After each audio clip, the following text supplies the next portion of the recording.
Yo, yo, yo, yo, yo. Y'all can hear me?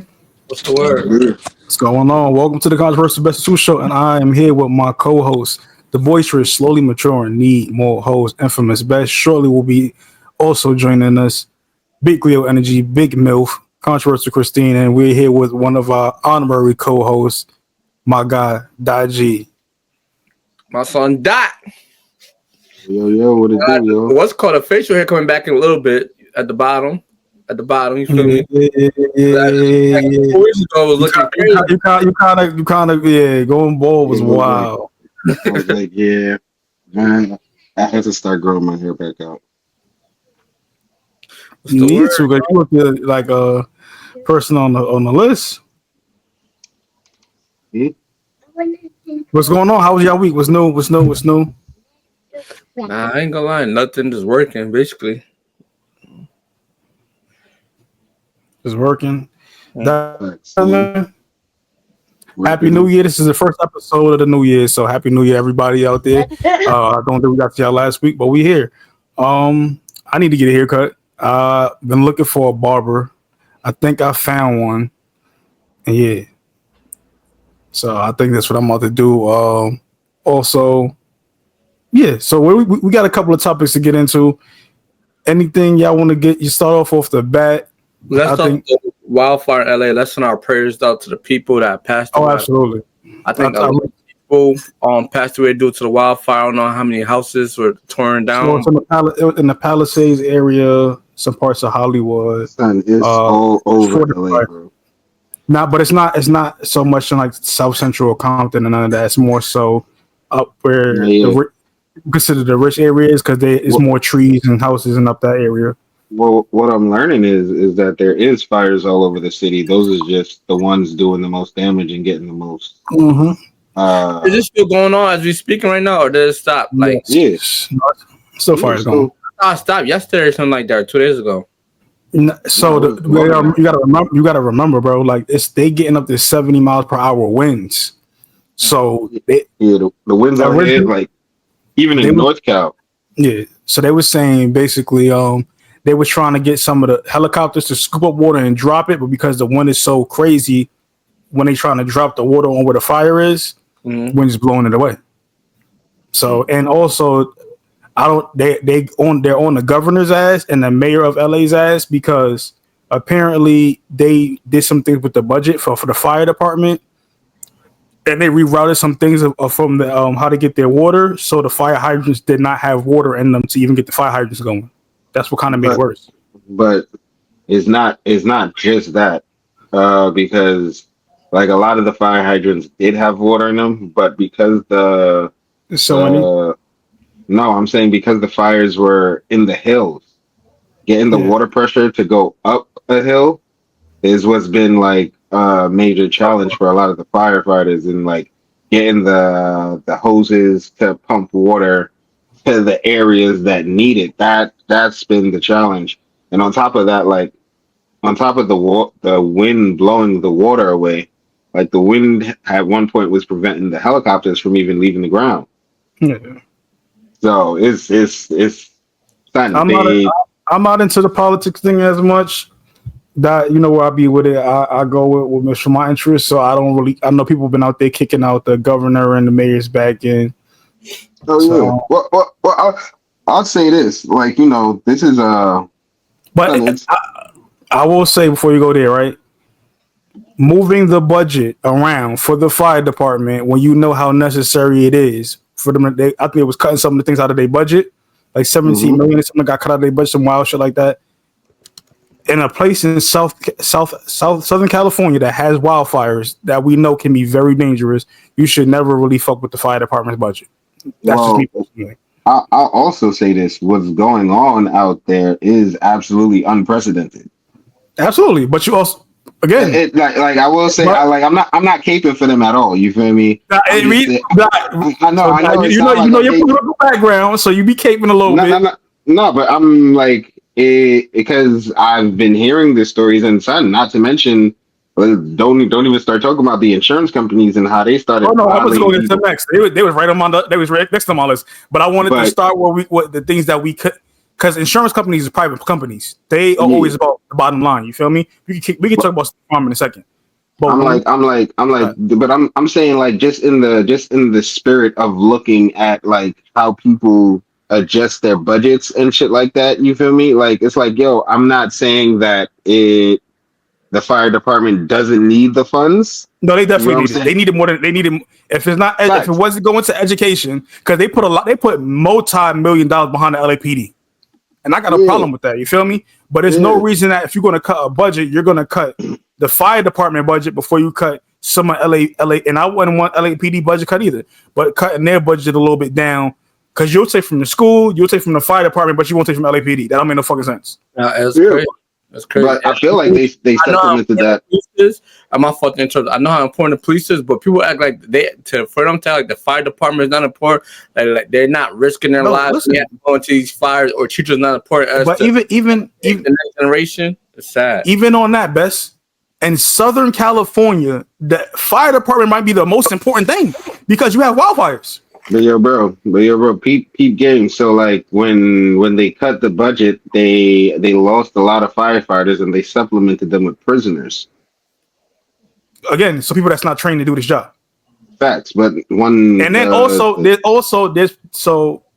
are firefighters that have spoken out saying that they want to go do things. They don't even have enough fire trucks because their fire trucks haven't been fixed because they cut the fucking budget. That's a problem, bro. When you're cutting like this, it's different to cut budgets as a personal person on your own personal finances than when you're cutting finances as a government entity. Yeah. So if you got people, we seen that these group of men that just came from Canada. I think there was some I don't know what part of Africa, but there was some from what part of Africa. I don't want to say what part because I'm not sure. My cousins. They came on their own free will to come help. But if you don't have the fire trucks to bring here, or the fire trucks here to help, that means you got to go to other counties and bring these resources now. Mm-hmm. And how soon? And maybe you might have to go get some from San Jose or something like that, whatever the case may be, or from Sacramento. But how long will it take for it to get down to LA? Is the question. Yeah. So again, cutting budgets, it makes sense for certain things, but again, you're going to use prisoners, so now you use that's free labor, which damn near slavery, right? Because you're not paying these guys to do this shit. And when they get out of prison, they're probably not going to be able to become a firefighter because they are getting paid, but this is bro. Come on, bro. We know niggas in jail. They're not getting paid. That's slavery, bro. That is legal slavery. What they do, when niggas talk about the sports shops in India, they call that slavery too. So we gonna call that slavery what they doing right there. No, absolutely, it is slavery. Don't say getting paid, nigga. Because if it was you wouldn't did that shit for what they getting paid. I definitely wouldn't. And two, before you go there, right, Best? Mm-hmm. Two, right? Them same guys that you're using in prison to do this job, when they get out of prison, more likely than not, they will not be able to become firefighters because they're felons. Mm-hmm. So you having them learn a skill that they can't use when they get out. So what's to stop them from going back? It's mad shit going on, bro. I think California is one of the states that has a program to actually turn prisoners that do work in the fires into firefighters. I think California is one of them because the prisoners out here have been fighting fires like crazy. You get what I'm saying? They need the help.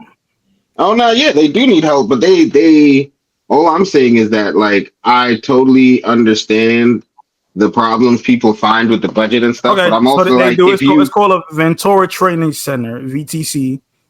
They do help. If they do help with forest, and they have the forest and fire recruitment program, so they do help, but they can't for certain non-sex offenders. You have to have a non-violent crime offense. So that's good. But again, if somebody got assault, that means that they can't get it now, though. But that's what I'm saying. Like I feel like they're the ones that started the process. Like California, in particular, has started the process to being like, all right, all of y'all, it don't matter what you say, y'all not coming in and being a firefighter. You feel me?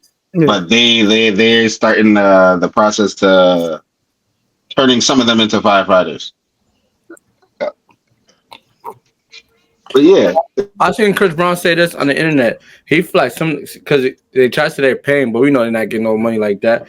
I feel like they should, and I agree with Chris Brown. They should kind of reduce some of the sentences. Not everybody, you feel me, but certain people should be able to get it. Like if they got like 18, maybe 2 years might help. Who knows? That's not nothing crazy, but that's these are all non-violent offenders. So if it's somebody that went to jail for scamming or something crazy like that, or selling drugs, then you should definitely reduce their sentence. I agree with that part, Best.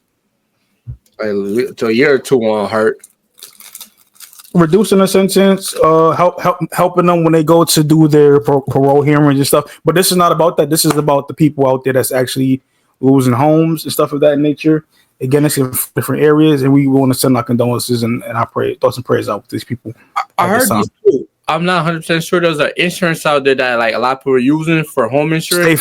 State Farm. They took away the insurance like 3-4 months ago. They took away. I'll tell you. We look up the number so we get the exact number.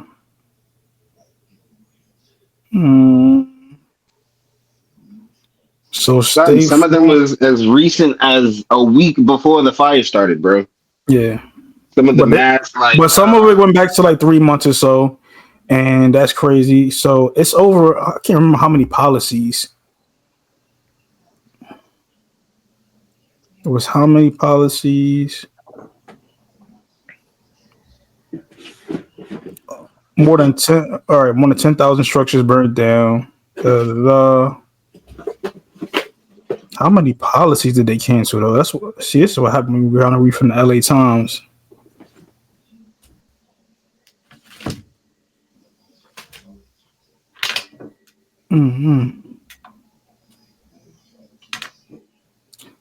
It's handy dandy Twitter. You know, Twitter always has something. Nah, yeah, but they definitely. I keep on looking it up. They definitely. There's mad people who lost their homes and they're like shit out of luck. I felt bad. LA's expensive to live in, right?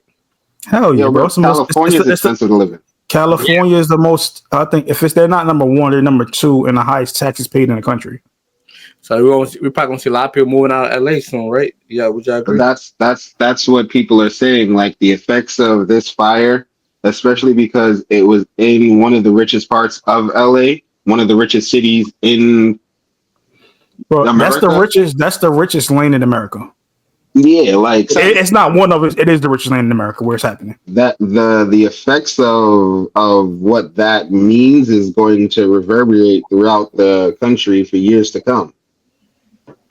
Because California is too expensive to just rebuild, like, you know, for a lot of people. And I want to send this thing. But Joe, I don't know if they'll flag us for playing this Joe Rogan clip, so I'm not going to send it.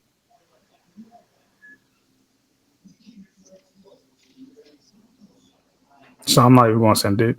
But Joe Rogan was saying years ago that with the way the wildfires are, when he moved to Texas, that if it gets bad enough to where we're talking about today, it can literally burn through that whole area all the way to the Pacific Ocean, which it just happened. How much longer do you expect this to be going on? Like, how much longer is supposed to go on? It's really about the winds. It's about the winds and things that can initiate fires, man. Like the weather plays a big part of it. When's the last time this happened? Like a wildfire like this? A wildfire happens, but it doesn't happen. It doesn't happen in the wintertime, though. That's the thing. Okay. Usually it's in the summertime, right? Because the wintertime, this is considered the cold time of year, especially in California, right, Doc? The winds are heavier now than they would be in the summertime. So in the summertime, they bounce back from this easily, like would be nothing. No. Easier, but not easily. The problem with the summertime is it's so dry and so hot that fires will just start. Yeah, the wind. Yeah, like it's not even about the wind at that point. It's like it's just the fire could just start. You feel me? Or you know, somebody do some dumb shit and then now it turns in because it's so dry. You feel me? Because plant life has adapted to California's weather. You feel me? So in the summer, it dries out. In the winter, it's not as dry. But the problem in the winter now is the winds. The problem with even making a time frame to fight the fires is the winds, because it's like how they would calculate it out has to be adjusted at the whims of whether or not the winds will let them do it. Because the winds are still wild. Son, I open my window right now, you hear some wild wind. Like that's what I was like, yo, last week I saw the winds wild and I was like, okay, it's just windy. But it's like when I heard about the fires, I was like, damn, if you take a fire and you add this wind, I was just thinking about making the fire spread, which it did like crazy. But I didn't factor in how difficult it would make everyone else's job to actually fight the fire.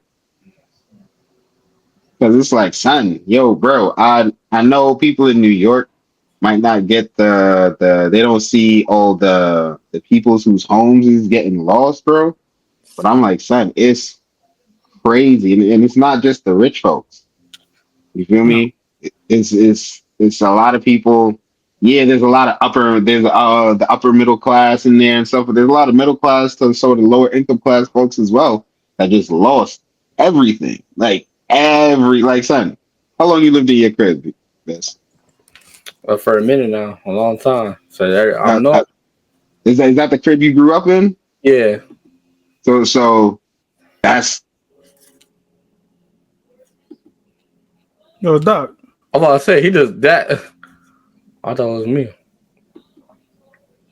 But I think he was trying to say like, just imagine everything that you grew up with just disappearing. Because everything's on. Like these people have lived in these homes for years, decades, all kinds of stuff, right? Mm-hmm. And everything is gone. So things from their family that they had prior, stuff like that, all gone. My bad, yo. Yeah. No, yeah, but it's I was saying, like, apart from the property value that people lost, like the sentimental value, like my shorty cousins and shit that live in LA, like, son, they don't got nowhere to go. Like, and all these displaced people, it's like, even if you Airbnb put people up for a week, it's like, son, what are they gonna do in a week? You feel me? Like the fire. People already living paycheck to paycheck. People jobs are gone. Like you gotta remember, buildings are burning down, homes are burning. It's not just homes; it's entire structures. Over 10,000 structures have burned down. Schools have burned down. All kinds of things. People don't have jobs. We don't have nowhere to go. So, as a person that lives here in Vegas, it's gonna be a lot of transplants that come here. I can tell you that right now, as that stuff begins to grow and all that kinds of things. So, it's gonna be interesting to see. Honestly, real interesting to see. Yeah, we send our prayers out to the people in LA. Hopefully, we don't lose any more people. Cause I think right now the number is standing at 11. Yeah, it's unfortunate. There's 11 people. 11 people passed away so far. Well, I checked that like 3-4 hours ago. Son, I heard one of them that passed away. He had got his family out, and he had went back with a hose to fight the fire, and they found homie with the hose. It's like, yo, bro.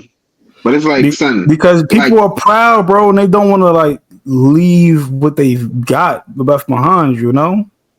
Son, it's because a lot of people out here, they've been saying, like, yo, for some people, that's all they got. And I'm like, yo, bro, you got your life, bro. And I but do you gotta think about it. Concept, that's some people's life work, though. Like, they put, like, we saying this as people, right, who all right, boom, we still trying to get to where we trying to go. Like, so many people have, like we just said, the best, right? Lived where he lived his whole life. People live their whole adult lives. They raise their children in these homes. They raise their children in these homes. They have these things. So it's like, yo, like, I'm gonna try to fight this fire on my own. And I get that. You feel me? Like, it's hard to say. It ain't the possessions. It's more so the memory and the sentimental value that they're trying to hold on to. His thing cut out again? Yeah, I stepped away for a second. It's the sentimental value that they're trying to hold on to. So I don't blame them. I understand more than anything. More than anything, I understand.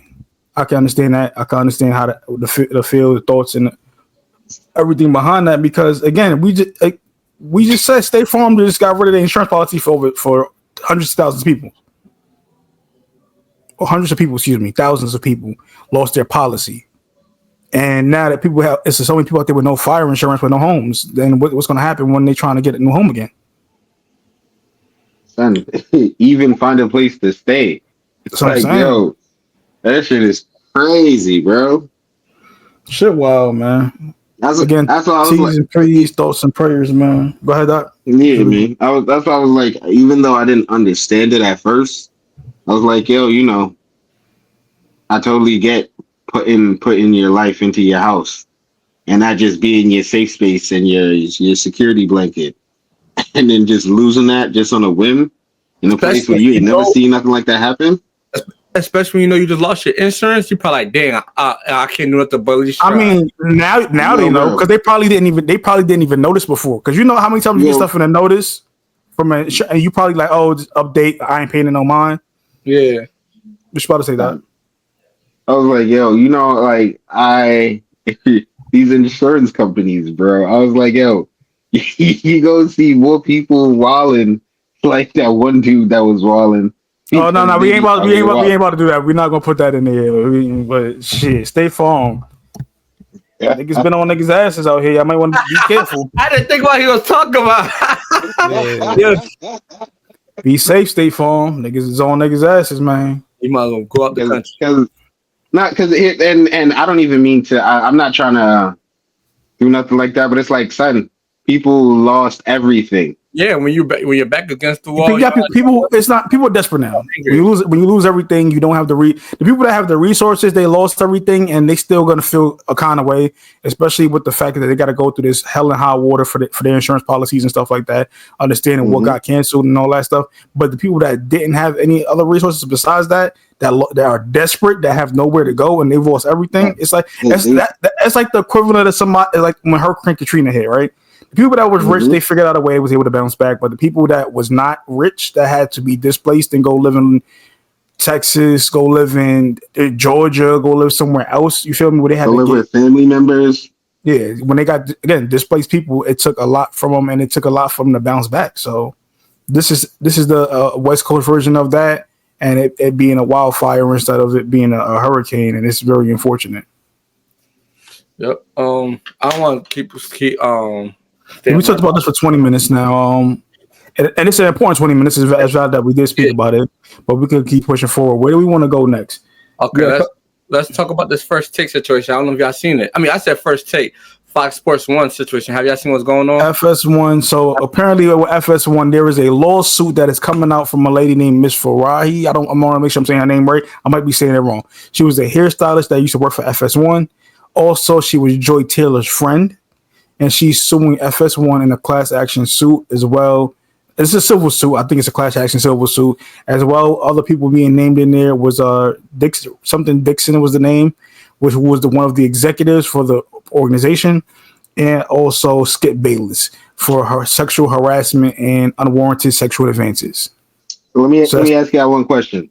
Y'all think Skip really offered 1.5? Yo, we not hold on. Before we go there, do we want to talk to 1.5? But no, these charges are serious.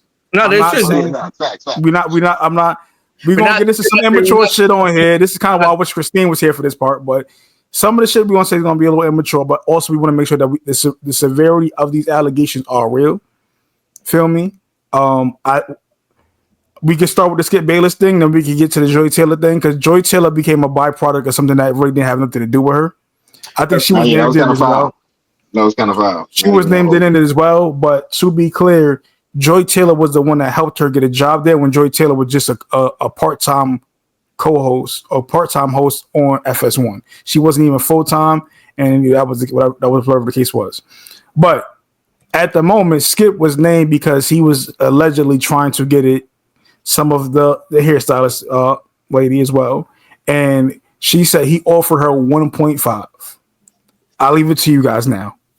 Okay, for one, I seen what I looked at what Stephen A. Smith said. You feel me? Because Stephen A. Smith is someone that has worked with Skip Bayless before for at least like the last 15 years before they made it separate shows. According to Stephen A. Smith, he said Skip Bayless has the same routines. He's cheap, and he only makes $8 million a year. So for him, 10. He signed for 10. His last contract. 1.8. 1.5. 1.5. That's OD. That might be a little bit of stretch. You feel me? Like, but I'm not taking nothing away from her credibility. But 1.5.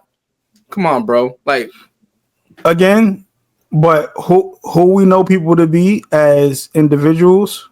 You feel me?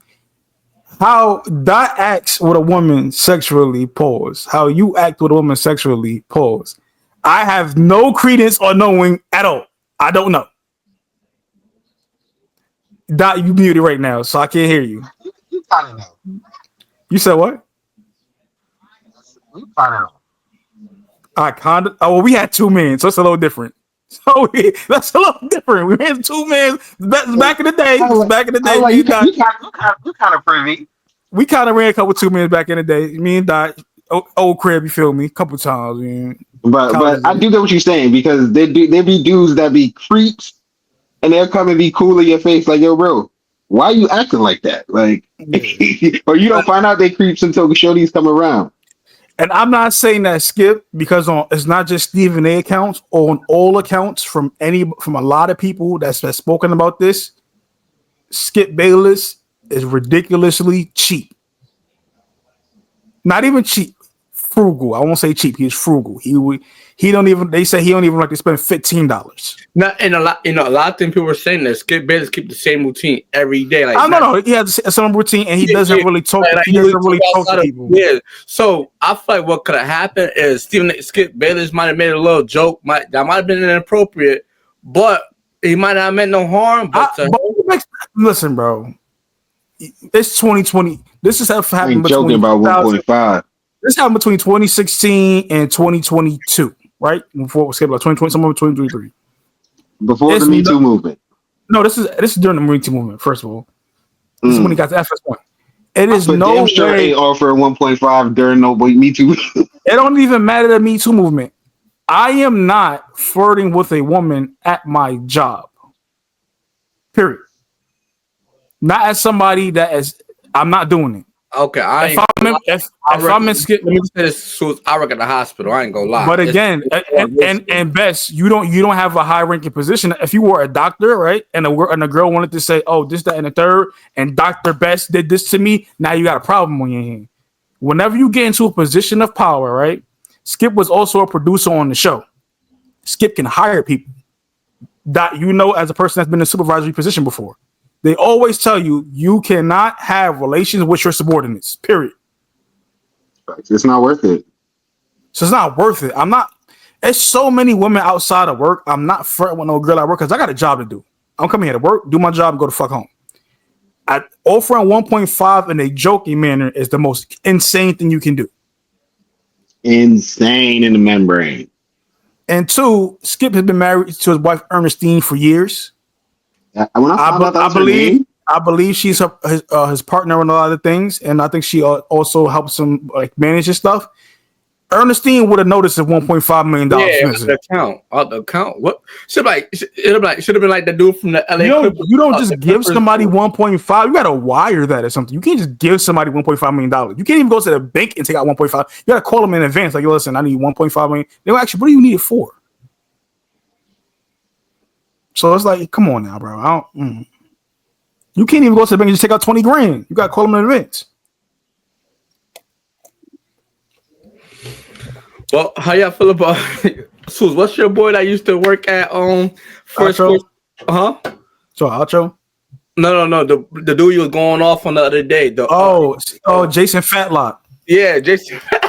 Jason Fatlock. Yo, oh my God. So I do to be known though, right? Mm-hmm. If Joy and Acho had a thing going on, that's nobody's fucking business. No, she should have never put that in there. She's saying she spoke to Joy, but she was speaking to Joy as a friend and a confidant, not as reporting to her as a superior. So Joy is catching a lot of strays that she should not be catching.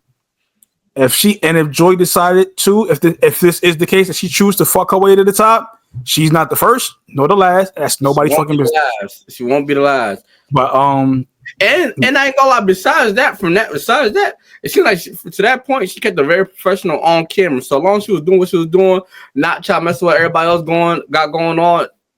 hey, that's what she's willing to do. You feel me? We can't be mad at nobody but her, and we can't be mad at her because she's a grown ass woman. That's her decision. You feel me? But your boy, what's his name again? Swoops. I keep Jason forgetting. Fatlock.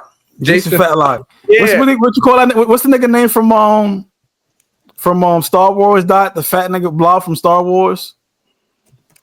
I don't even know. It's something like that. Something like Mungok or some shit like that. I know who you talk about. Jabba the Hutt. That's his name. Jabba the Hutt, aka Jason Fatlock. Jason Fatlock had the nerve to say something, of course, when she came on there with that big rack and that peanut butter. I knew it. That big rack and that peanut butter skin. So you got to keep her away from me. We're not on his shit because I don't need a flag. Fatlock. I don't fuck with that nigga. Nah, it's a short. But everybody will say, yeah, come on, bro, Jason, you know you wasn't getting no coochie out First, there. Like, it's not even just that. It sounds like you are a predator, Jason. What you mean you couldn't control yourself? Like, because she got so you seen a beautiful woman and come into a place and you think she's a little too friendly and you say keep her away from me. Like, what was you gonna do, Jason? I would really like to know why did they need to keep her away from you so bad? What was you gonna do to her? Was you gonna hit her over the head with a rock and drag her into your cave? Is that what was going on? Right, that nigga said, I know also, I'm capable. But also, said, also too. I know I'm capable of. Yeah, you know what you're capable of. No, listen here, Jason. Listen here, Jason. Listen here, Jason Fatlock. Joy Taylor also, her brother is Hall of Famer Jason Taylor that played defensive end for Miami Dolphins. If you think you would have made her feel uncomfortable and her brother would be okay with that, you would have had a long day on your hand. You a fat, short, oompa loompa looking motherfucker. Stop. But the one thing the one thing I didn't like, he said he doesn't feel like a woman deserves to be at a sports like doing because Jason Whitlock. Well, I'm being generous. Jason Fatlock, aka Jabba the Hutt, doesn't like black people. I never really watched this. This is the same guy that said he doesn't like Deion Sanders because he had rappers on the sideline, but he voted for Donald Trump, who got Lil Wayne and Kodak Black out of jail. Please make it make sense. He calls Deion Sanders a fake prophet, and he doesn't really believe in God. He says, "Oh, this is the kind of stuff he says on his platform." Yeah, I never really watched his platform. He used to be on Speak for Yourself, and then also who got on Speak. And I love Marcellus Wiley. Like I'm a fan of the stuff he's done. Marcellus Wiley got on there saying, "Joy Taylor and Emmanuel Acho took my show Speak for Yourself from me and got her on." I'm like, yo. But Marcellus, you said you left on your own free will. So which one is it? Did they take your show or did you leave on your own free will? You gotta play that victim game now. Exactly. So because it's a thing to talk about. I don't have anything. Marcellus Wiley is from Compton. He went to Columbia University. He played in the NFL for years. Did his thing. I think I have a lot of respect for Marcellus and his story. But him and Speak for Yourself, the show that's called Speak Now on FS1, used to be Speak for Yourself. The original host was Marcellus Wiley and Jason Fatlock.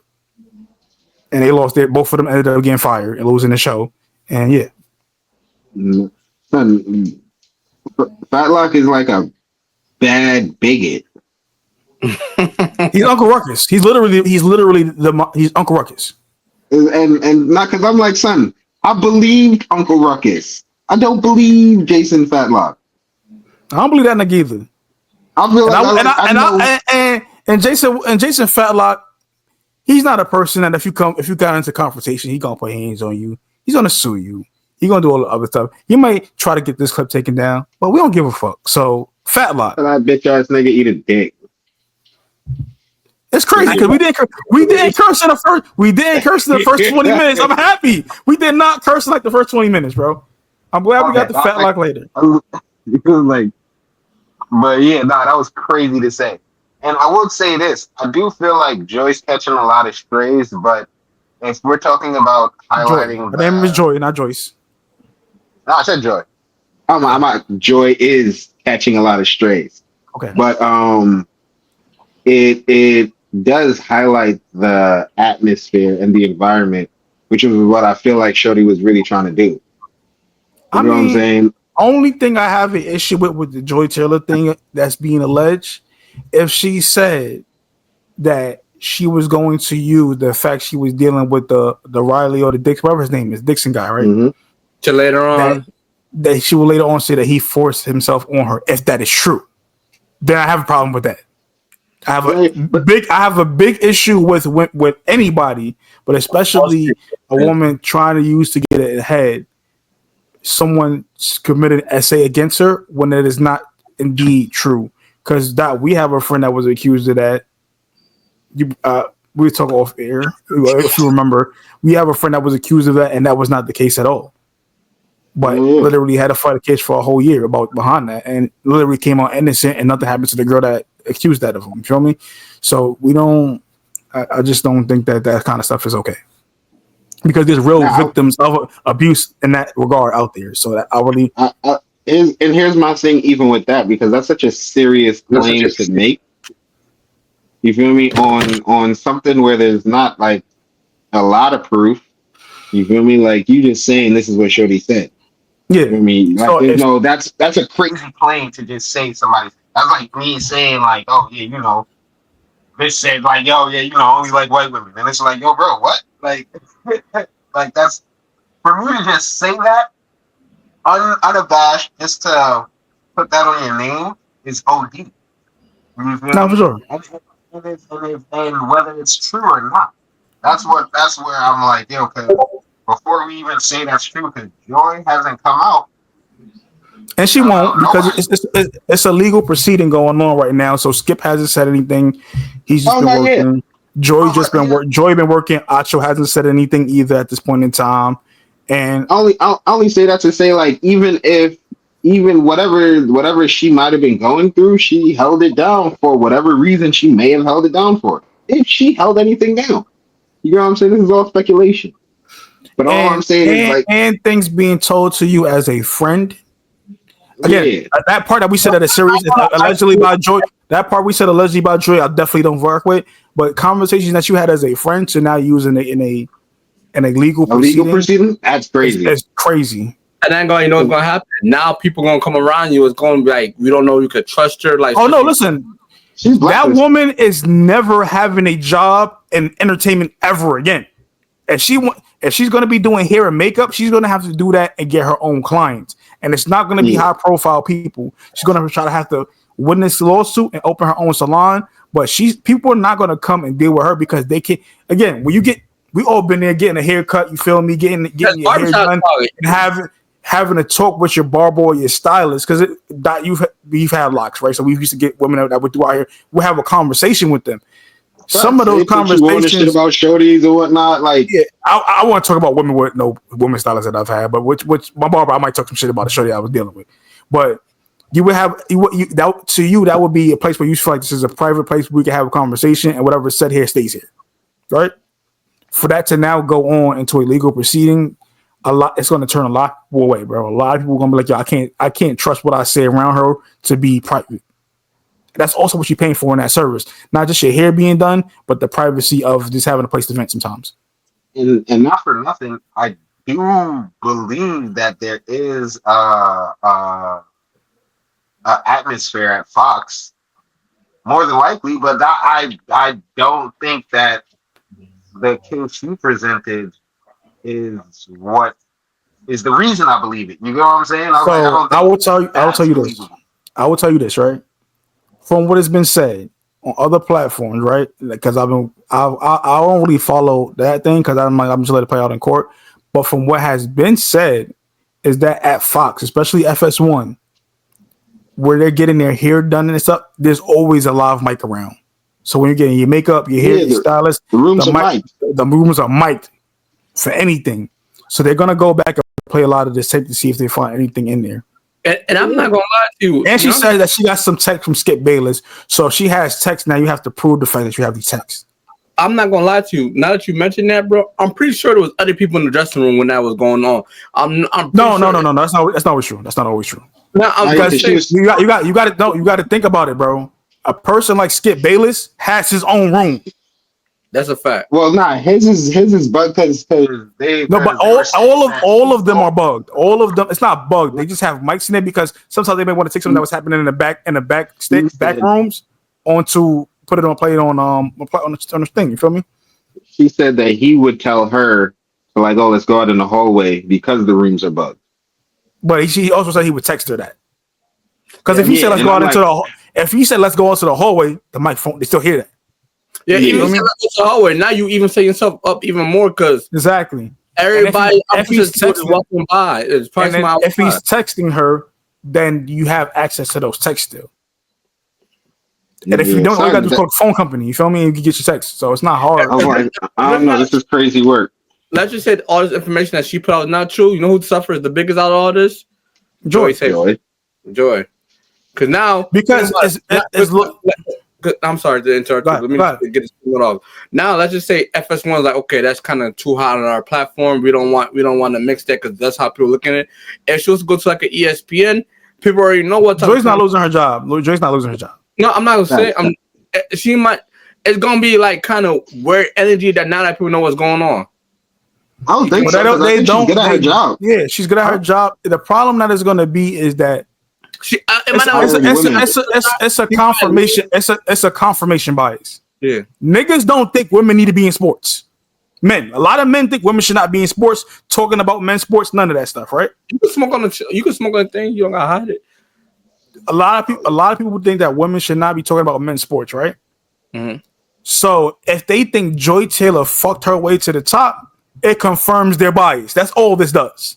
Because now what they already thought. What they already thought. Because that's what it's doing. It's the same thing like when we talk about Jim Jones and Cameron in a minute, right? It's the same thing like now people are saying, oh, FS1 is crazy. ESPN, what's next? What are they gonna say about Molly? What the fuck Molly got to do with any of this? But people have their own biases and think that women shouldn't be in these positions. Even how people talking about NFL draft is coming up. Oh, Shador Sanders is only in this position because his dad is Deion Sanders. The man threw for 3,000 yards the last 4 seasons. He's thrown for 30 touchdowns in 3 out of 4 seasons. 30 plus touchdowns. But you're saying he can't play in the NFL because his dad was his coach the whole time. And this is how you know people were stupid, right? Anybody that knows a college program knows the head coach, unless it's a Lane Kiffin or one of them guys, they don't really coach the position. Deion Sanders coached the DB room. He don't coach the quarterbacks. He don't run the offense. That's Pat Shermer's job. People so stupid. Not even on game day. All he does is coordinator. That's a fact. Yeah, he go off. This is what we looking to call. He either say I don't like that or go ahead. That's all he's gonna say.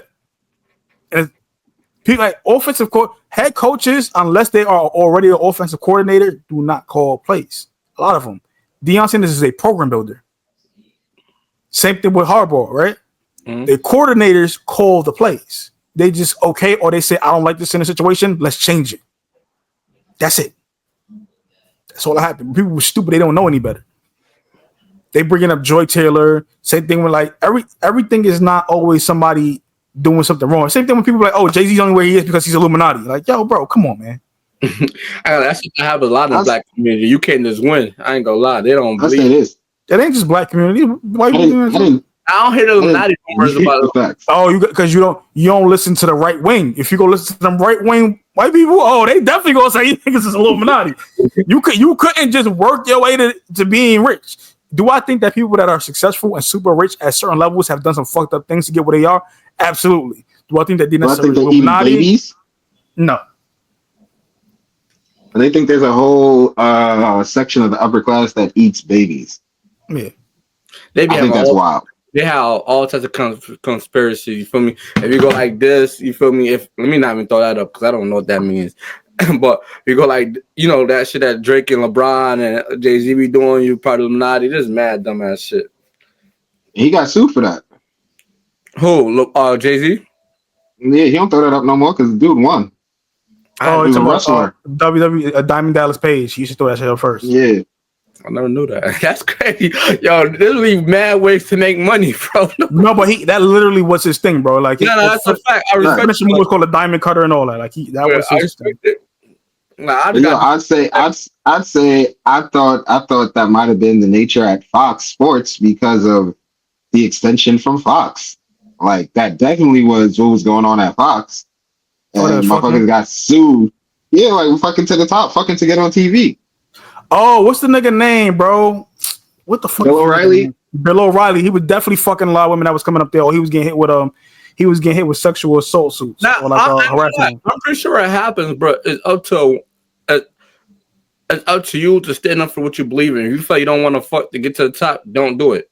And stand in your belief and find another route. If you want to fuck to get to the top, that's all you too. That's by all means. That's up to you. But also, everybody not playing a game of fucking to get into the top. Yeah, you gotta remember that too. Like sometimes people be pointing out there like harassing people. Like sometimes, like people that they get caught in the thrill of the chase. The more you tell them no, they want to keep chasing. Like, bro, sometimes you gotta really just take that no for a no, my nigga. Especially when there's a power dynamic. Yeah, absolutely. But you could say the same thing with men, like no homo, no diddy. A nigga's a nigga or a dick riding another nigga to get to the top, where you could just go find another path. Honestly, bro. But he's not fucking his way to the top. That's different. I'm just saying. People are doing that. You feel me? That's what I'm trying to. There is no law that will call that sexual harassment for you to be a dick rider.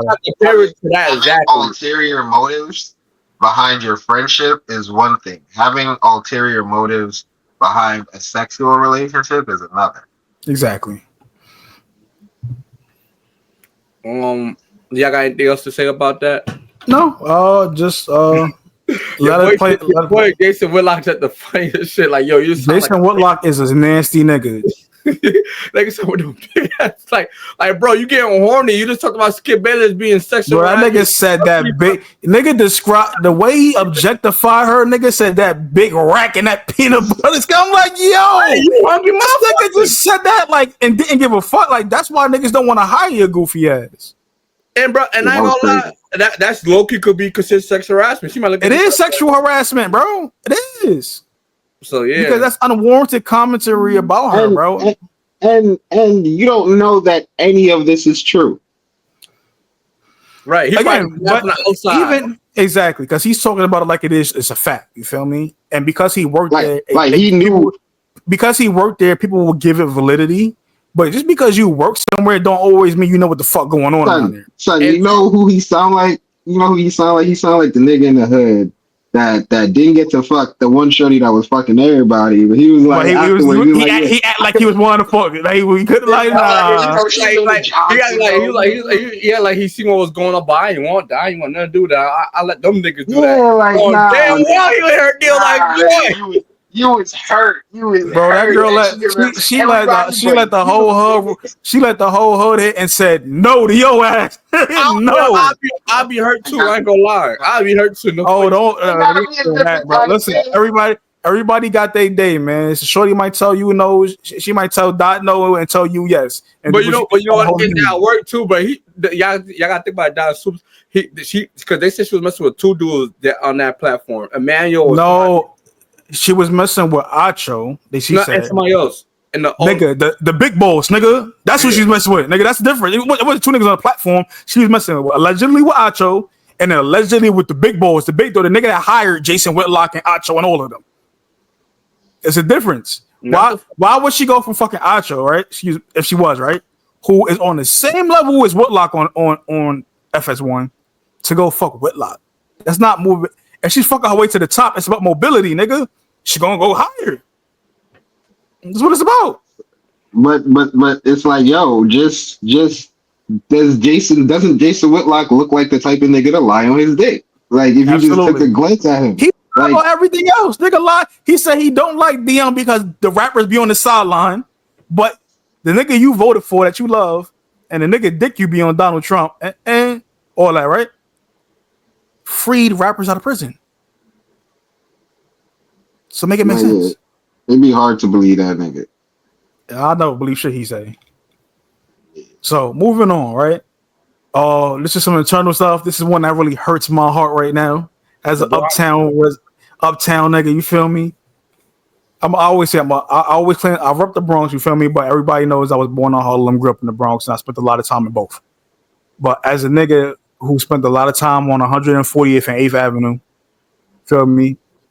Beef. back and right now. It looks like there is an issue arising between Dipset members Cameron and Jim Jones because of some things that came up after this clip from the Justin LaBoy stuff, which originally started after Cameron interviewed 50 Cent and asked him about bringing a Dipset member, what we all knew was Jim Jones, on 106 and Park in the height of their beef. Pause. What do you guys got to take away from this? What do your guys take away? What are you thinking? Best you wasn't really around. You was young when this stuff happened, so you probably don't really know what shit is going on. I fought, but outside looking in, you said fuck with Dipset and know what's going on. Two different things. I fought with Dipset and I fake know what's going on because I watched the interview type shit. Dipset influenced Chief Keef in them, so when I was you don't know what's going on though. I can tell you that you don't because I know when he went on the show. From my perspective, what I see on the internet from my research, you feel me? Jim Jones didn't like the way Mase used to treat Cameron. It's like it's deeper than that. It's deeper than that. I'll let you go. Go ahead. Y'all told you. My no, go ahead. Say your part first because I want you to say your part. I want to say part, and then I'll break it down. He didn't like the way that Cameron used to get treated by Mase, whatever the case it be, and he feel like he got the bad end of it because the Mase did Cameron bad with his deal, so that's all Cameron knows. So he ended up doing Jim Jones and Joel Santana bad with their deal, and Jim Jones is the leader. He's an alpha man. So you feel me? He wants to. He feel like he wasn't getting the right money or something like that. Or so all right. Well, hold on. Before Mr. Uptown breaks it down. Hold on. Let me get to one thing. Right, Cameron and Mase is from up. They from the west side. They from up above 125th on the west side. Right. They grew up. And I think Mase from 130 something, and Kim's from 140 for 7th. You feel me? They went to school together. They know each other since they was 12, 13 years old. Feel me? So like that's like best you having friends that you had that you went to Rush Henrietta way, you went to middle school with all that kind of shit from your side of town, right? But then so you go to your mom's crib, right? So where Cam's grandmother lived was on the east side of Harlem. Feel me? Where Jim is from? Jim's from the east side. You feel me? And that's where he met Jim at. So it's two different groups of friends that be fucking with each other, and Jim and Cam became really close. You feel me? And but Mase been Cam man since they was kids. Like but he grew up like everyday type shit. They went to high school together and all that. The Mase is a year older than Cam. So basically, what happened with that situation is Mase got on first, and Mase on all accounts, and I love Mase. Like Mase is another person I got mad love. Mase was my favorite rapper when I was a kid. Him and DMX. Mase was the broke nigga. Feel me? So Jim and Cam used to be fly. Mase was the broke one. Mase got on first, started shitting on niggas. Is what they say. So again, when you are the friend of the friend, right? Because Cam and Mase, they have their own relationship, and Jim is the friend of Cam, but he was never the friend of Mase. Type shit. You feel me? So when you see your man's getting treated a certain way, like how we cool, right? Like Best, you my guy. Dot is my friend, right? I've known Dot for man long. Me and you met each other late in life, Best. So if me and you started moving a certain way, and Dot seen that you would move a certain way with me and didn't like it, but he was holding it down because he's my friend and he don't want to make it go left. But the minute it go left, he be like, "Fuck Best." That's what it is right there. And you got to remember, if I'm Jim, I'm on 10, but I'm holding it down. So I don't want to hold it down, but I am holding it down. So the second I don't gotta hold it down, I ain't holding it down no more. Cause fuck that nigga. So Dot, go on over what you was gonna say. Go ahead. I was also gonna say, like, cause the contracts was a part of it, but I think more than anything, like, Jim made Cam getting on like almost his goal in life.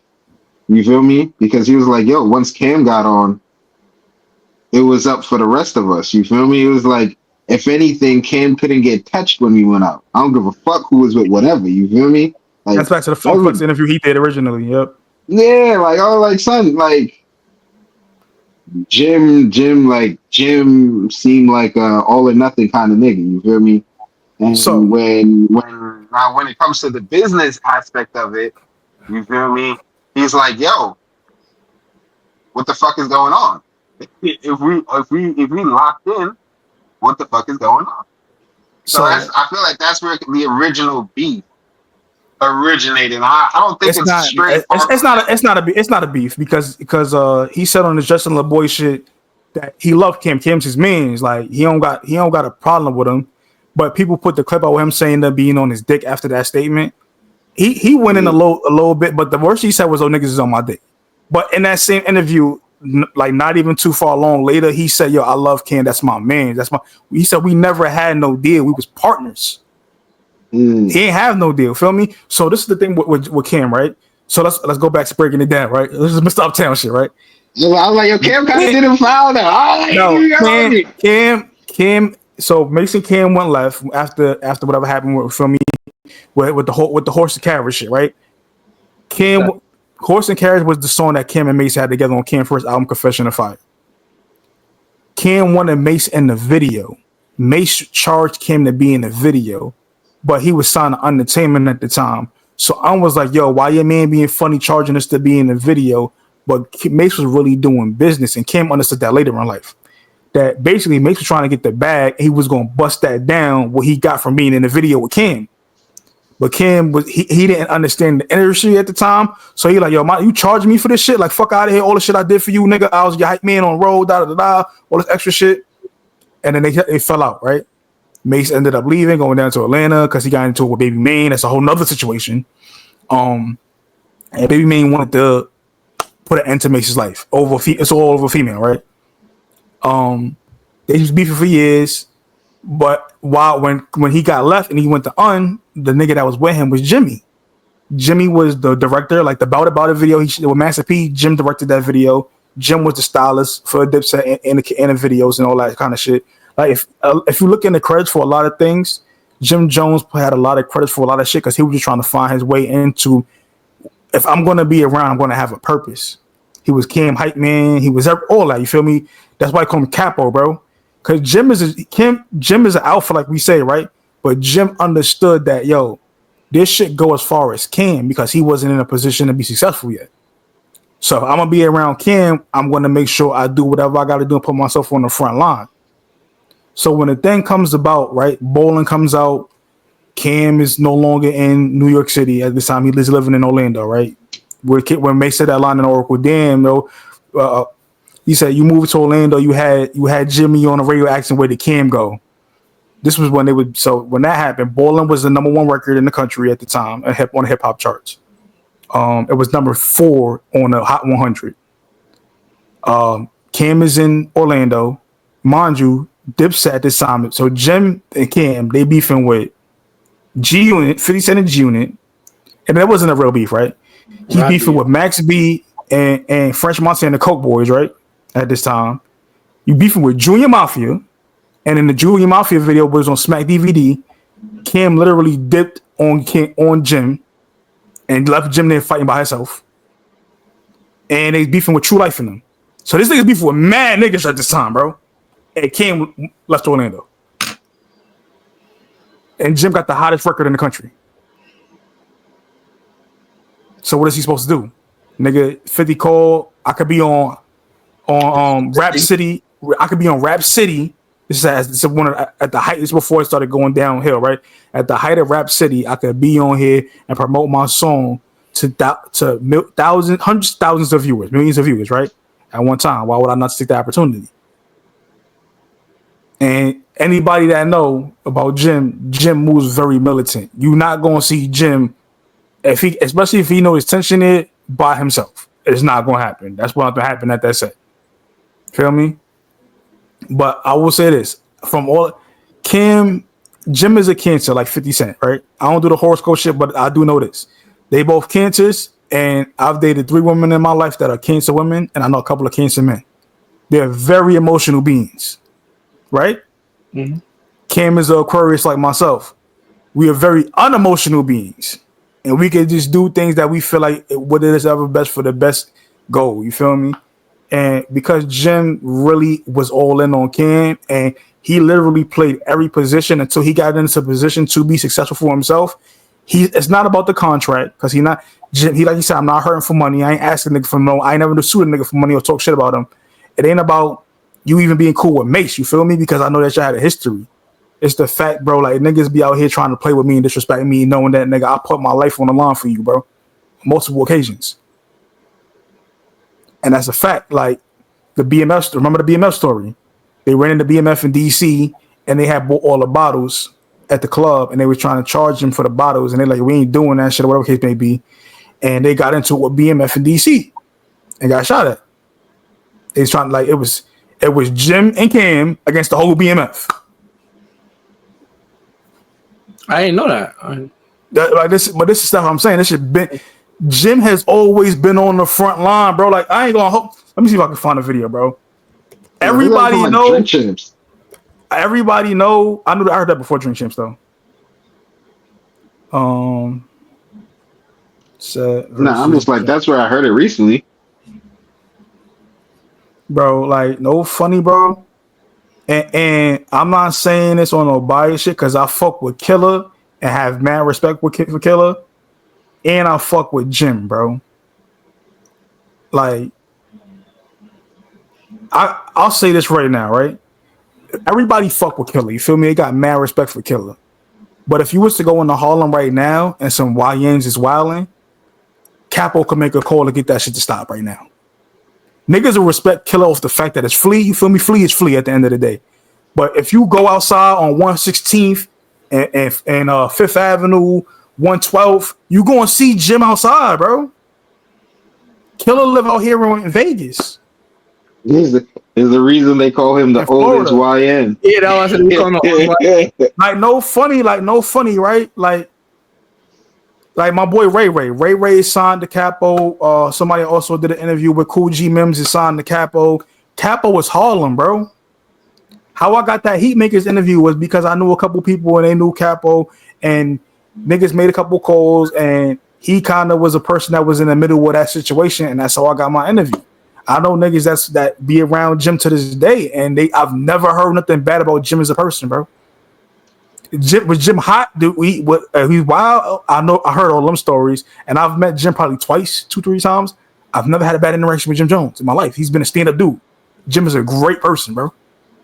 So for this to be coming out, and from what I heard about Killer, I don't really hear bad things about Killer either. I think this is two brothers having whatever going on, and niggas need to stay out of that. You feel me? You know, it's crazy. From my outside looking in, for as long as I can remember, they always beef for 2 years, get back cool. Beef again. They brothers, bro.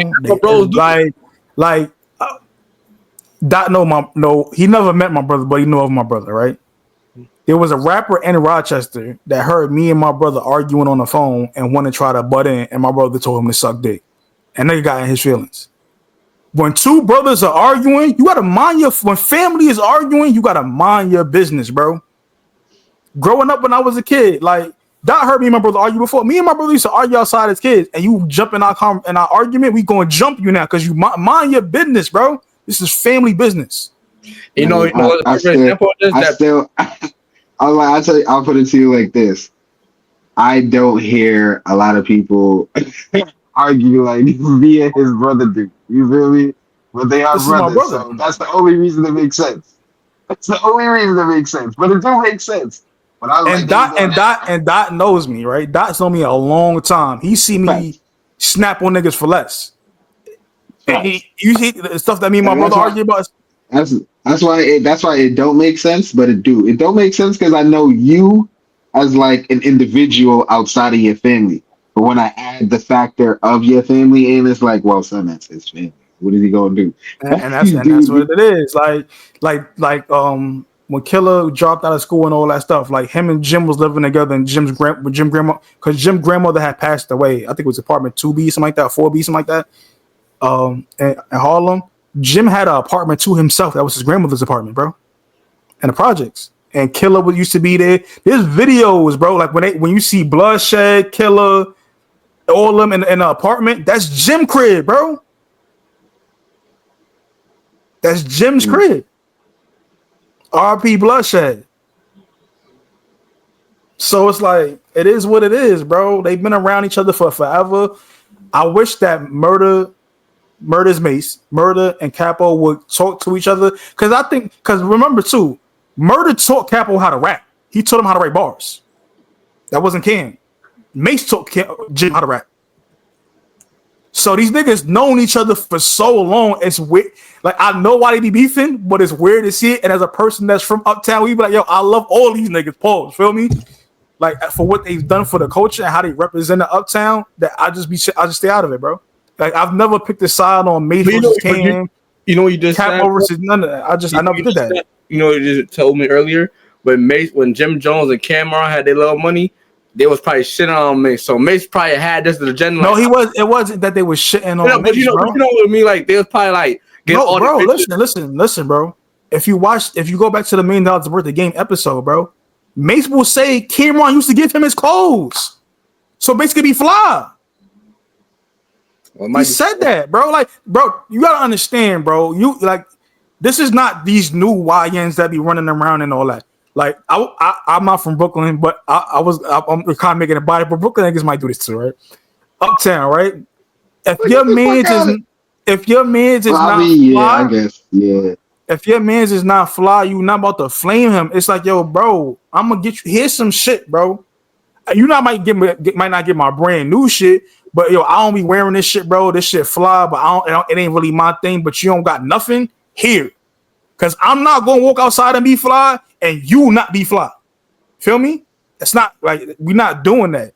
Dot knows how we move. You feel me? My guys, they get to it how they get to it. But when I was in Albany, bro, like I had a homeboy who wasn't the flies. We was going out for New Year's Eve. Even if we go out to a regular party, yo, bro, I got this shit in the closet. Take that shit that you got off for. Like they was wearing like Walmart sweat. He wear Walmart sweats with some foam posits. The foams is cool. Here, take this hoodie. Take these jeans. Take these cargos. Here, bro, be fly too. We gonna get you right. We gonna help you get some money so you can be fly too, bro. We not about to be out here shitting on you because you not fly. I don't think it's cool. Like when Dame Dash say, I don't think it's cool to be the only nigga with money. Like that's Uptown, not the new YNs, not the niggas that's born in the late 90s, 2000s, them new niggas. I don't know about them niggas. But from my era, it is not cool to shit on your mans. No, we all gonna be fly. The bitch is gonna like all of us. It might not be the same caliber of bitches, but I'm not about to leave here with a shorty. You're not about to leave here with nothing. That's not how it's gonna go down. Ain't about to be Jason Whitlock at First Port One. Nah, everybody be Jason Whitlock, but nah, like we gonna. I'm bro. Like, me and Dot just talked about it too, man, bro. Literally, Dot. Remember we went to Oswego, right? Shout out to my little brother. He go to Oswego right now, right? We went to Oswego. I'm like, yo, Dot, my little shorty out there want to see me, and I took Dot and Blizzy with me, and what ended up happening was they found two, like they friends like them too. Worked out for all of us. You feel me? Everybody got their shit off that night. That's how I go.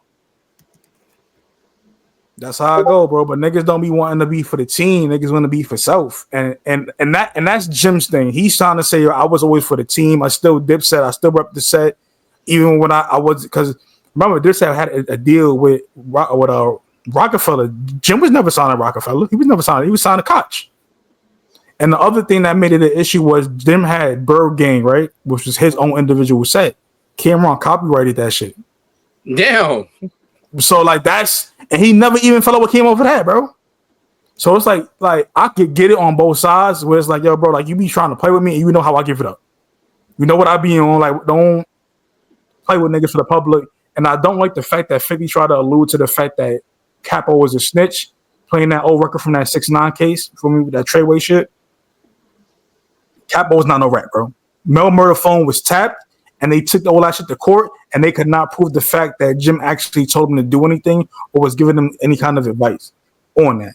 They were just talking on the phone. So like, Jim got lawyers, you feel me? And he fought that. Again, I hate this whole situation because I got mad love for Dipset. Period. I grew up on that shit, my nigga.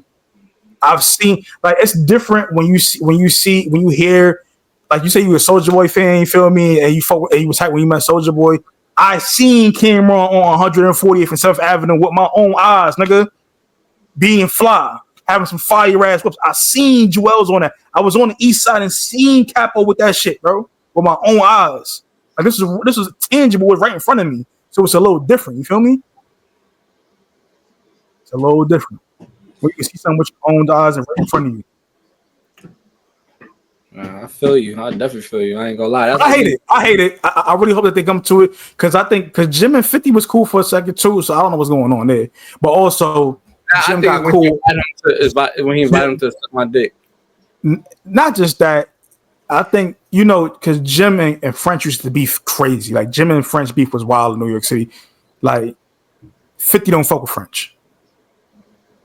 And the 50 is an enemy of my enemy of friend of my enemy is my enemy type shit. That's how him and Fat Joe was beefing. So it's a lot of shit that go into that kind of shit. Like even the whole the G it all ties into 50 being a cancer, emotional nigga, man. You're like a lot, and I fuck with 50. Feel me? If I got like his music, I fuck with 50. Yeah, everybody know that Preem's son. You feel me? That's my boy. We went to high school. I known him for a while, a long time. Still, I'm a fan of 50 Cent's music.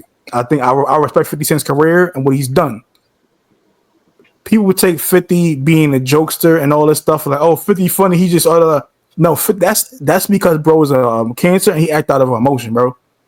There's some of that shit is emotional responses and niggas don't want to admit to that because he masquerades his gangster shit, which is some of it, a lot of it is, but still, it's still emotional. It just always paying out for him though. Like literally, that shit don't make sense. Yeah. I was like that. Every single, almost everything he said has like some of these niggas like The Simpsons and like. Not everything.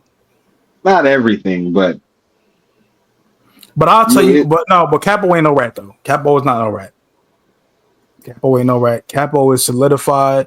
Again, if you go outside right now in Harlem, if Capo ain't at his own compound, because people won't forget he got a compound, bro. If he ain't at his compound or his shit, you will catch Jim out. Summertime, you could catch Jim outside, definitely. Nah, that's a fact. I see. You see, like Lil Baby was just outside in Harlem shooting the video with Future and Jewels at Gym Block. Like who you think they calling when these niggas is going up to Harlem? Who you think they calling? That's why you see. I see a lot of like I want to say small media platforms, but there's a lot of media platforms. All I got to do is put to the block, get an outside interview with Jim Jones. He's doing it. He's still be in the trenches. Jim outside, bro. Shout out to Jim. Shout out to the niggas on the east side of Harlem. You feel me? Shout out to all the Harlem niggas. Period, man. I fuck with Capo, bro. I fuck with Cam too, man. Cam out here doing major. Him and Mase killing it. What it is, bro. I just know the history of the things, and I just hate where this shit is going. Give me 1 second. I'll be right back. What's called Mase gonna talk about it Monday, so we're gonna see what Mase and Jim Jones gotta say. Mase don't. Last time Mase went on a rant about Jim Jones, he unleashed everything. He ain't gonna just say little stuff. He gonna let it all go so everybody can know what's going on.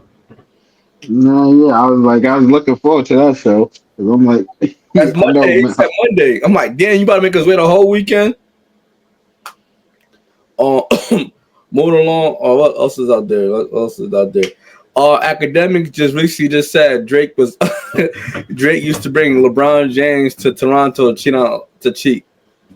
So LeBron will go to Toronto and lick Drake and he'll cheat on his wife. What's your thoughts on that? Ack said that? Yeah. You didn't see the clip? Oh my God. No, I didn't see the clip. Son, Ack is a whole ass nigga, son. I mean, like, I like the shit he be doing, but I was like, if he really came out and said that shit, like, you a whole ass nigga. But I feel like somebody from Drake team probably told because Ack be having sources. Yeah, he be having sources, but you ain't supposed like something for you gonna try to ruin LeBron image. That's probably Drake that sent him. Oh, hold on. Are we there now? Are we there now? Yeah. Shout out to Best for being featured on our academics. People, maybe Drake will keep teasing it. Let me just tell you what I've heard. Yo, LeBron, you and Drake used to go on two mans. Okay? Stop right there. Pause right there. Academics is turning into Wendy Williams. Son, that's what I'm saying. That is the most diabolical thing you could ever, as a man. Why would you think it's okay to talk about what another man is doing with his Johnson and try to ruin his marriage because your favorite rapper and him fell out? That's weird, bro. This is what happened when niggas don't be from outside. When niggas get clout and shit. Like again, you the same dude that took a woman back that took $100,000 in cash from you, bro. Why you out here yapping about another man's business? But we can keep playing. Goddamn wife, Drake used to facilitate the host, and basically, essentially, you can't dance to a song about him being a pedophile. He used to supply you with the bitches. I'm sorry, my nigga. Yes, if I'm Drake, I snitch on you too. Son. Sorry, buddy. What? You can't do that. No. You've been living a lie, and everybody been thinking you're this perfect guy, but when you come to Canada, I know some of the whores. When you come to Canada, you know you come to certain places. I'm supplying you with the white women you love. Pause it. Oh my God, son. This is academics saying I know some academics say he knows some of the whores. Yeah. So academics, you submitted that you pay for pussy. 1. 2, this is supreme level of simp crash out. 3, it's LeBron fucking James. You really think he need Drake to get pussy? Fine, like I'm not LeBron, bro. And when I was in college, I wasn't a starter at all. You know how much pussy I got from us winning football games, bro? This is LeBron fucking James now. And I was at a D3 school. Not to mention, even if it was for LeBron, even if he was out there doing all of that, you think they still not gonna crash out and let the shit slip just because it's Drake telling them not to? Crazy. This is diabolical, bro. I ain't gonna lie. Act might buff like Drake really said, because Drake be doing little slick shit. Like he'll call academics, tell them some information. And he say stuff, but that don't mean that it's facts either.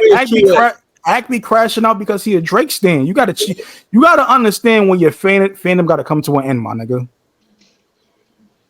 Like, yo, bro, this is people real life. Like now imagine LeBron. Like, not. I hope this don't ever happen, but like, imagine because of what you just said, he end up losing his family. He not going to because his wife. No. But the same way he trying to equivocate. Oh, I can't dance to a song that call you a pedophile because you know some of the hoes I fuck. Now, if you fucked up my marriage, I have a right to fuck you up, right? Like, on some shit. Listen, man. Listen, hey, Drake, I know, you got a lot of money, Drake. Your money ain't longer than LeBron, bro. You might want to chill out. Like, 1 and 2, because you can't find love, because you can't get married, because you like to chase the young bitches, don't sit there and try to ruin another man's situation. That's sucker shit. And using academics to do that, it plays even more into what Kendrick said about you, bro. It does. And me and Dot, you know I have my thing about the whole battle, how it went, right? But it's on a lyrical side. But on the character side, your character is showing, and then you a piece of shit, bro. You a piece of shit, and you do some lame. That's lame. We could go back to playing this video, but act you lamer for even putting this out there, bro. That man got a family, bro. Yo, bro. You know what this is like? This is like yo. This is like V coming up to me and punching me in my face. And then I see Best over there, like, oh, haha, that was crazy. And instead of punching V back, you feel me? I'm like, nah, he too big. I'm going to come and punch Best in the face. And I was like, yeah, I could probably take him. What? Crazy. The fuck? Like, that's some supreme whole level shit, bro. Like, if you want to be a hoe, just say that. Don't even like black chicks. White women. I'm the guy. So when I bring the tings and I'm hooking you up, when Kendrick drops a song saying certified lover boy, certified pedo, you're the first one to say, whoa. Me and Drake done did some two-mans. He ain't never bring no underage girl. What the fuck is you talking about? Or how about you shut the fuck up and don't dance, don't crip walk, don't do nothing, and how about you go win some championships? I'm sorry. I'm snitching on you. That's why you in trouble, LeBron. Lame. You can't dance to a song about me being a pedophile when we went on two-mans. You can pause it right here, bro. Oh, that's over after this. Yo, Rev. That's why you're getting dissed on these random songs. There's like five tings in Toronto ready to shout your business up now, bro. And they gonna look Like lame as LeBron, hell. nobody. Yo, Rev. Go ahead, Doc. Go ahead. I'm like in shock because I'm like, yo, I couldn't ever like, yo, I might be tight. Like if me and you, like, you feel me, like you become a rapper and a nigga diss you, and you see me at the show, you feel me? Like I could understand you being mad, and I could even understand you hollering at me about it. You feel me? And I could be like, yo, I could tell you whatever I gotta tell you. It is what it is. You feel me? But we could have a conversation. You feel me? But for you to be like, well, since I'm mad that I lost this rap battle, I'm mad that everyone's having a great time calling me a pedophile. I'm mad that I see you in particular dancing. Son, him and the rest of the fucking world been dancing to the shit. You If he gonna didn't single him dance- out because you LeBron? Bro, the gig is the gig. Hold on. The gig is the gig. You're a fucking entertainer. LeBron James plays basketball for the Los Angeles Lakers in LA. LeBron is known to frequent rap shows in LA at the And Staples he's a Center. Kendrick Lamar fan. And he's a Kendrick Lamar fan. Yo, listen, I know that you're not a pedophile.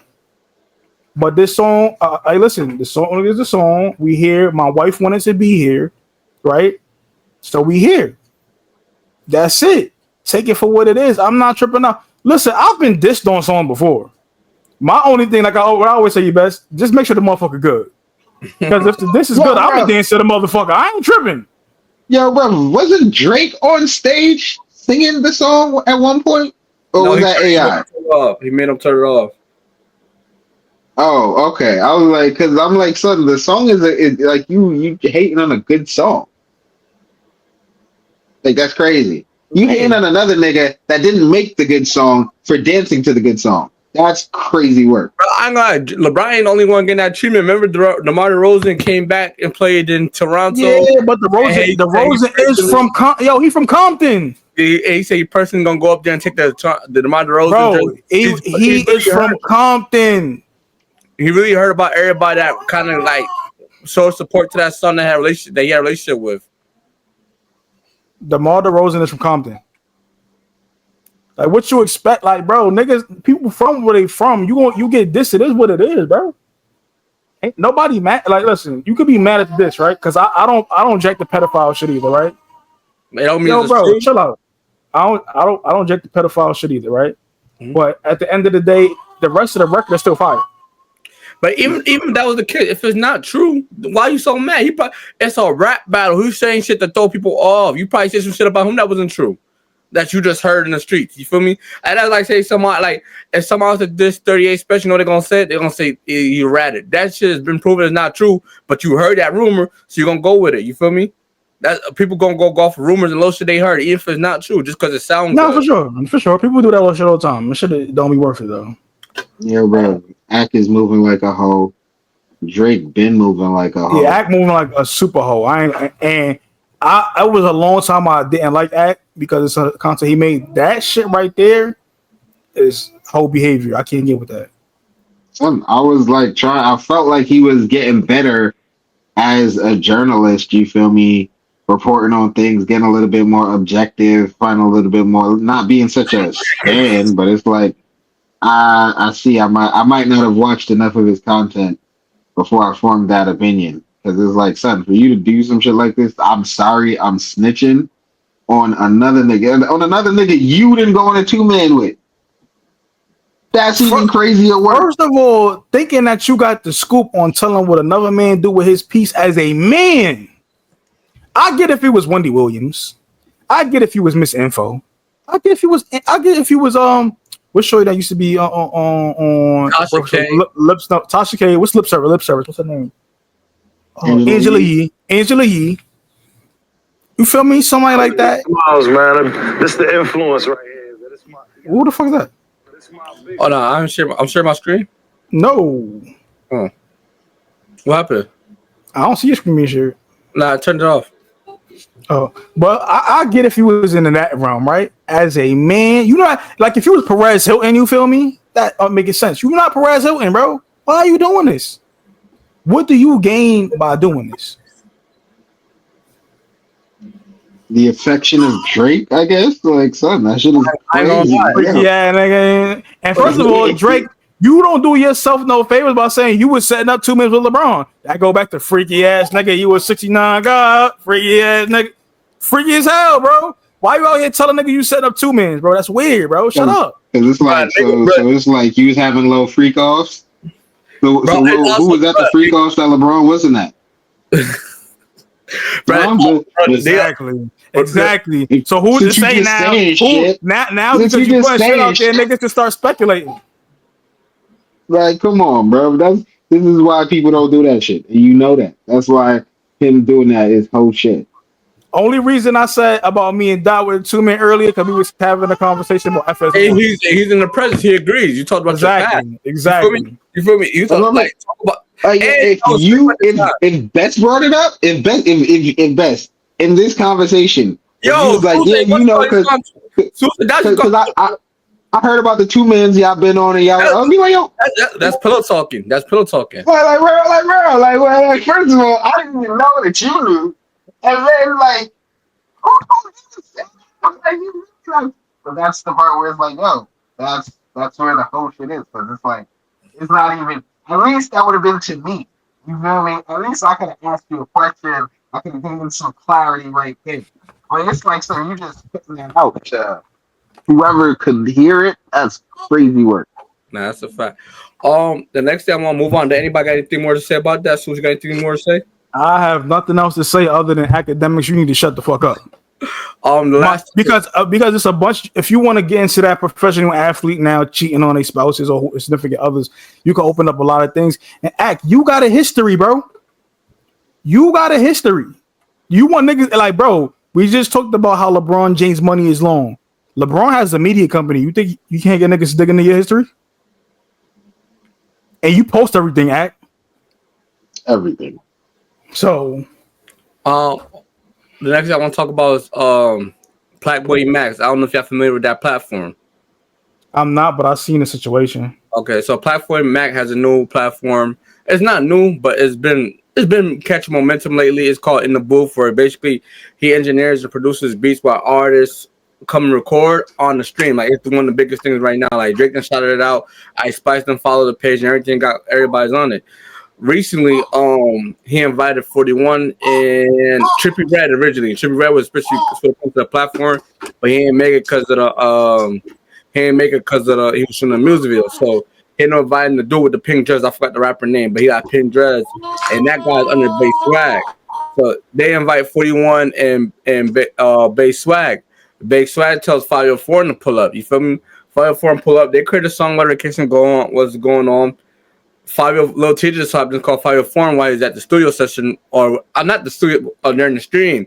He tells Lil Tjay pull up. Lil Tjay pull up 6-7 deep, and part of the Airbnb rules, you can't smoke in the Airbnb. For most Airbnbs, you know you can't really smoke. Blackboy Max asked him like once or twice, or maybe even 3 times, if you could put out the smoke. You feel me? Because it's like it's no smoking policy in Airbnb. And Lil Tjay and 504 continue to smoke. I think he asked him nicely to put the smoke away. What's y'all take on that? You feel me? And Lil Tjay made it seem like, bro, I'm a rapper. Like, I don't gotta listen. Like, rap. Everybody say like rappers are big headed, basically. What's your talk? I mean, some they are, bro. Like, at the end of, I do understand how like people would love for everyone to not be a dick. You feel me? And like, you know, not like the biggest dicks, like no homo. Rappers are assholes. Anybody who feels like that my time is more valuable than your time can tend to be a dick, whether they're nice or not. You feel me? Like, so it's like if I guess because they ended up leaving anyway, right? So I'm like, if that's what you wanted, that's what you wanted. I mean, I'm not saying to not be a dick, but it's like, son, people are going to be dicks, and you just got to be able to deal with it. Because I'm like, yo, the thing that people had a problem with is like 504 and kind of blew the smoke like in his face. Like I don't. People could say purposely, not purposely, but it was awesome. I'm not following your rules. Kai Cenat say he from New York. When a nigga do something like that, it's basically suck my dick. You feel me? I don't give a fuck about your rules. Cause he asked him one time to stop smoking. Them niggas went to the back, continue to smoke. I'm thinking like 5 minutes going on. He asked him again, yo, y'all can't smoke. Y'all want to smoke? Can y'all please go outside? Like, please go outside. They'll continue to smoke. You feel me? And then, but from Lil Tjay's perspective, he's like, bro, I'm a fucking rapper, bro. Like niggas ain't gonna tell me what to do. Like, I'm really like, don't let them do this shit. Son, I know niggas that aren't rappers that would have did that shit anyway. They follow the rules, certain house rules. But then he was like, it's like, yo, these are the people that you're inviting into your Airbnb. You can't expect people to just. Here's the thing. Blackboy Max never invited Lil Tjay. Lil Tjay was never supposed to be there. That's why Lil Tjay didn't know who he was. 504 invited him, but he was on some Blackboy Max. Was like, okay, Lil Tjay, you feel me? Like this week. That's what I'm saying. If you want to be in control of the set, you feel me? Your Airbnb is your set. If you want to have control of your set, have control of your set. If not, then shit is gonna happen how shit happened. Like, I'm not saying that they were super assholes because I don't know if they were blowing it in his face or not. But they wasn't blowing it in his face. They were smoking. He was on stream and they were smoking behind them, and he asked him not to smoke. But that's what I'm saying. If they did blow it in his face, then he should have pressed that issue right then and there on stream. You gotta remember too though, Doc, everybody not tough, bro. Well,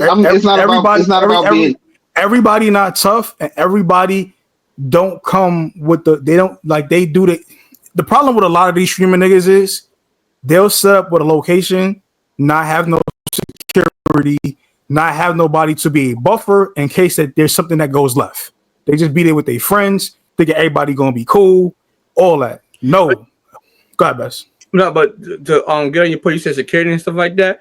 It's not like he invited all these niggas. He invited. It don't matter if you invite them or not. If I'm doing something, like I said, this is a set. If I'm doing something here, I need to have a buffer in case there is a disturbance of any kind. I gotta be in control. Because I have to be in control. Dot's been there when I've had Airbnbs and I've done interviews. I didn't need security because I'm tough. I will punch you in your fucking face and beat you the fuck up in here. I don't care. Other niggas is not on that, bro. Like I'm real deal. Like I like not even trying to be funny. I'm real deal tough, and I'm a vet. Like when it comes to controversy, I don't be ducking no fades. And if I ask you to leave and I ask you something more than once, and I've been nice, you think you're gonna pull a little TJ, I'm gonna beat you the fuck up. And me and everybody gonna get it rocking in here. That's the thing about it. If you have security, you have things in place, then that can avoid all of that. It don't cost much to get maybe 1 or 2 off-duty cops to come handle the situation now. Because they're not for nothing, bro. We say that, but you also got to think about these streamers are still up and coming from. They probably don't even have the money. He got enough money to hire security for. How long are you streaming for? They stream for like 6, 7, 8 hours. Type jump. So basically, you can pay both of them a piece. If you got an armed security guard, maybe $40 an hour. If you want to ask them for a flat rate, you can ask for a flat rate, and they'll give you a flat rate for how many hours it would be. And bro, not for nothing. If I can't afford security, then you can't afford to just have all these niggas in your fucking spot. Exactly. I'm not saying yes. I get what you're saying, but again, that was never. Dumb people. 504 was never supposed to be there. Vis Swoops was never supposed to be there. At some point, he got up and opened the door. You feel me? No. I'm gonna tell you what happened. Playboy Mac initially invited the 41 crew. So Tata, Kyle Rich, and Jen Carter. Those people. Trippy Red was supposed to pull up. And real quick, that Cool Guy song, that shit is fire. What Cool Guy song? They got a cool. I'm just a chill guy. Oh, he does. I ain't listened to no songs about him except the Pink Dress that he did with DDG. I ain't hear that. Yeah. They did the 41 crew. They got a chill guy song where they took the chill guy beat and they rapped over that shit. That shit is fire. They smart, you feel me? But initially the 3 of them was invited and Trippy Red would be invited. Trippy Red didn't make it. There's a dude with Pink Dress, you feel me? That was y'all probably seen him, y'all probably know him. He so happened to be under Bass Swag. he pulls up with base swag. So Playboy Max is like, okay, you already here. You feel me? Like fuck it. You are an artist. You are base swag. You might as well come on the stream. You feel me? It's not too much. That's what I'm saying. Like, when you it's like me and you be in the middle of something right now streaming. Yeah. You're not gonna be like, all right, here are the rules, blah blah. If somebody come in, you're not gonna, oh, there you can't come, bro, because you gotta focus on the stream. You already live, you feel me? So everything's happening as they're live. This is the part where y'all gotta separate the stream and real life. This is real life, and what happened on stream was real life. In real life, you could tell me what to do. I'm gonna do what the fuck I want to do, unless there's what are you gonna do about it? Now I think Lil Tjay was an asshole. Like, why you even invite? Like, bro. But that's also my point. If he's an asshole, what are you gonna do about it? People are assholes. You feel me? If you're gonna sit down and make sure that you have, listen, this is the rules. This is like, son, if you gotta stop the stream to be the asshole, so that other people aren't an asshole, that's what you gotta do. Or you need to set clear expectations from the jump. You have to set clear expectations from the jump of how your stuff is going to be. That has been there when I've done stuff, and I'm like, yo, this is an Airbnb. Normally, I would let y'all smoke if it was another location, but y'all can't smoke it. But no, I think he did because everybody else followed the rules. Like, you see, again, but Lil Tjay also think he's tougher than what he is, and at the end of the day, you got to chill out. Like, niggas always, a lot of niggas want to claim, oh, he a gangster rapper. Just because you got shot don't make you no fucking gangster, bro. Chill out. I think that's a bit Vis bias right there. Because I'm it ain't no bias, nigga. You know a lot of niggas that been, yo, listen, I'm going on camera. You know a lot of niggas that been shot that's victims. Now, you a victim, nigga. You ain't no gangster. You got shot, you ain't shoot back, nigga. But my point is whether he's tough or not. You feel me? It's like, yo, the point isn't about TJ being tough or not. The point is like, yo, if you want to, you got to set the expectation. You got to set the bar. You got to be like, yo, listen, if y'all come here, I can't have other people coming here. But when y'all do come here, y'all got to be searched. There got to be a process to how y'all just enter my space. If you're just walking in here, just like you walking in somebody's crib that you don't know, it's just somebody Airbnb, you don't know nobody in here, the only nigga is a nigga on his computer. It's like, son, who the fuck are you to tell me not to smoke? You telling me I can't smoke in here because it's your Airbnb? It's not mine. Yes, nigga, I'm telling you can't smoke. I think, yeah. Like, it's bro, it's like, you bugging the fuck out. If a motherfucker tell me to take my shoes off, I don't care how tough I think I am. It's your house, your property. But you're respectful. Right? You're respectful. Yo, the nigga Other people are respectful. But the nigga was respectful when he said it though. Like, and if you're not gonna get the fuck out. But that's the problem. If a motherfucker is gonna if they're gonna smoke and they're gonna do all that other shit, then that's the point where you gotta let them know that. It's like, yo, if y'all just gonna do what the fuck you want to do, then you gotta go. Period. Point blank. But either way, that's you retaining control over what's going on.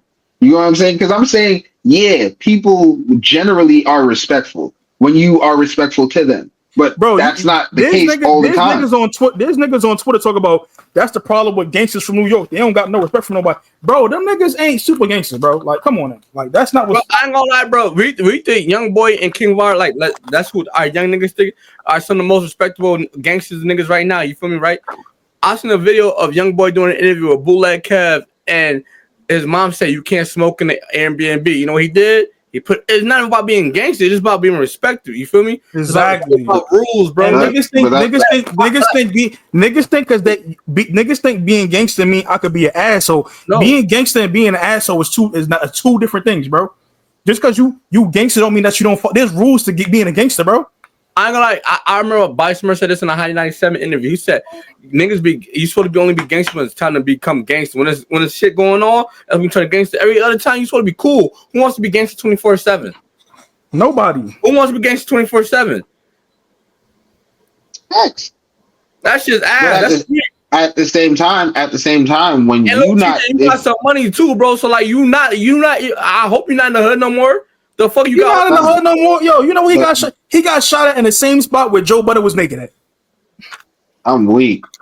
Shout out to Joe too, because they found out that was sleepwalking and he beat his case. So niggas gotta stop trying to put that smut on his name. But when he got shot at was the richest area in Jersey. Yo, but that's all. Like, here's what I'm saying is like, yo, sometimes, like, if you running a show, bro, you gotta be the tough guy on set. These niggas don't know that, bro. But here's the thing with viewers watching it. That's the difference between a streamer and a real live broadcast. If this was Breakfast Club, if this was ESPN First Take, there's a producer, there's a director, there's people to get this shit in order. Niggas that be streaming, they be doing this shit on their own. Out their bedroom. A lot of niggas do this out the bedroom. You feel me? For a long time, Boy Max was just having people pull up on the bedroom. In his room. I'm not never having nobody pull up in my bedroom. That's crazy. But this is. But the thing about it is, like, you're still not pulling up in my bedroom, though. I'm not. Yeah, but like the viewers are all up in arms and all emotional about it. Like, this, that, and the third. But it's not. It isn't. You expect people like assholes are going to be there. You just have to know how to deal with them. This is a learning lesson for him to learn how to deal with them. Okay, so for Lil TJ's defense, this is what Lil TJ said. Lil TJ basically said, bro, I ain't gonna lie, bro. The reason I was on that is because I walked into the room, I seen Bass Swag. Every time they see Bass Swag, well, he said the ops, you feel me? Everybody know he talk about hybrids because everybody can talk about if Bass Swag went on tour with them. Bass Swag only went on tour with one person, that was A Boogie. So being that Bass Swag used to be around Lil TJ when they first came up together, you feel me? And now that Bass Swag people like a Boogie, they kind of look at that Bass Swag like an op. So that was the whole reason like Lil TJ was trying to be on. You should have put him on tour then, nigga. Stop hating. Huh? You should have put him on tour then, Lil TJ. So then here's what a streamer said. A streamer said this right here. I'm gonna show you my screen. Let me know where you at so I put it up there. I added it. I'm sorry, y'all. I'm over here changing a shitty diaper. This is dad duties. This shit happens. Explosion. So, I put it up, Swoops. All right. This there. The teacher, you want to know who shot at you, nigga? A Boogie and them niggas did it, nigga. Get back. Like, don't be coming after my streaming niggas.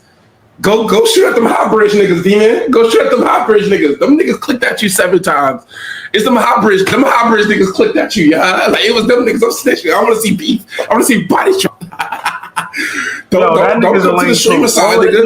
It was them high bridge demons, nigga. Let me tell you what happened to TJ, because I got inside information. You know, from Fisher Island, you feel me? So niggas told me what the stop was, yeah. Niggas told me like Boogie didn't like how you was trying to fuck with his baby mom's Bella. So one of them high bridge niggas dead flocked at you. They dead smoked you. You feel me? They dropped a 50 mag on you.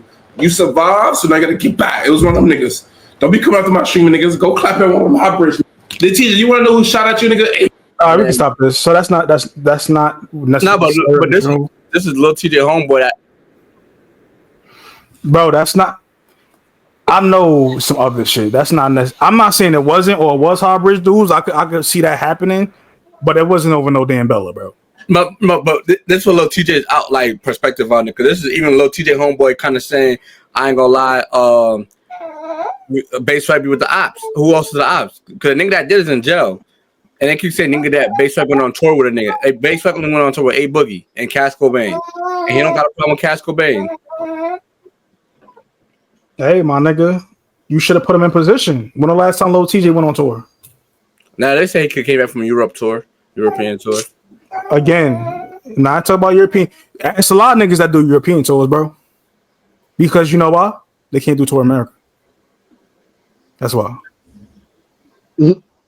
But then Aiden Ross spoke on it, and he said, yeah, Lil TJ was dealing saying he gonna get Lil TJ crashing out. He told Aiden Ross he gonna get him killed.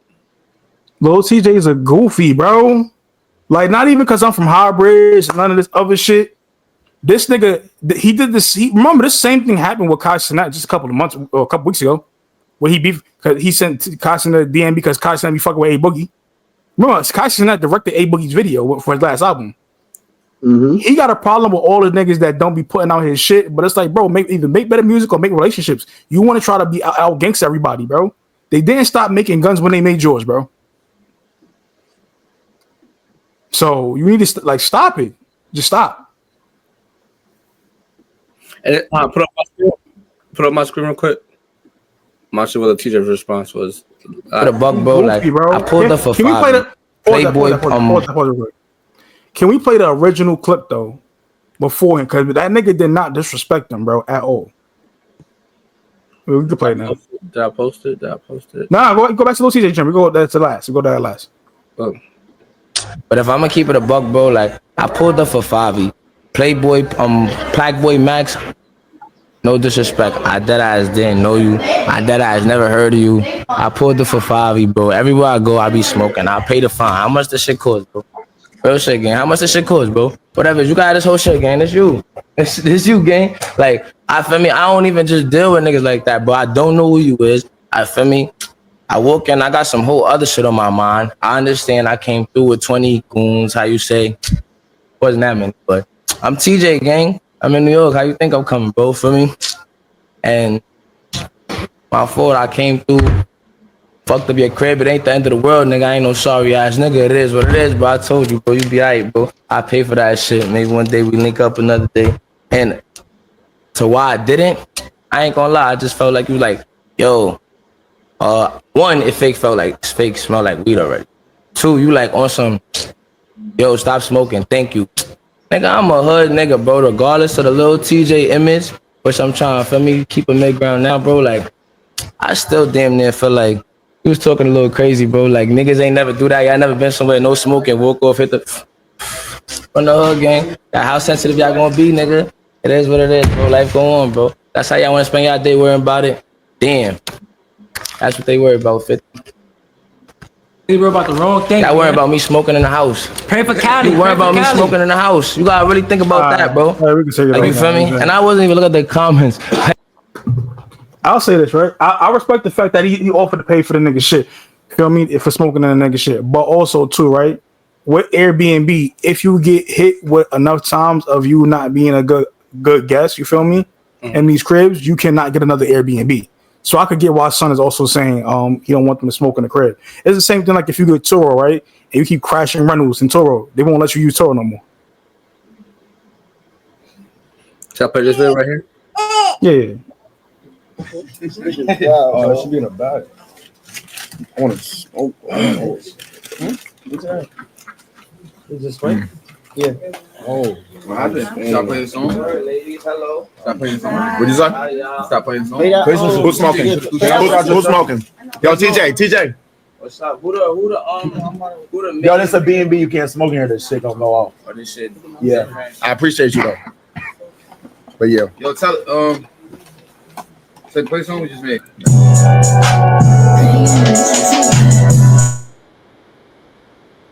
All right, we're not playing the song for you niggas. But that's the gist of what happened. You feel me? And he asked who was smoking.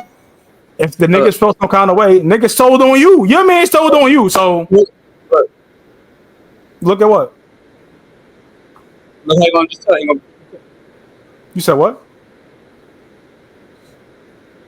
We took it down, bro. I want to say I'm going to have to shut this bitch down. Like, the stream done.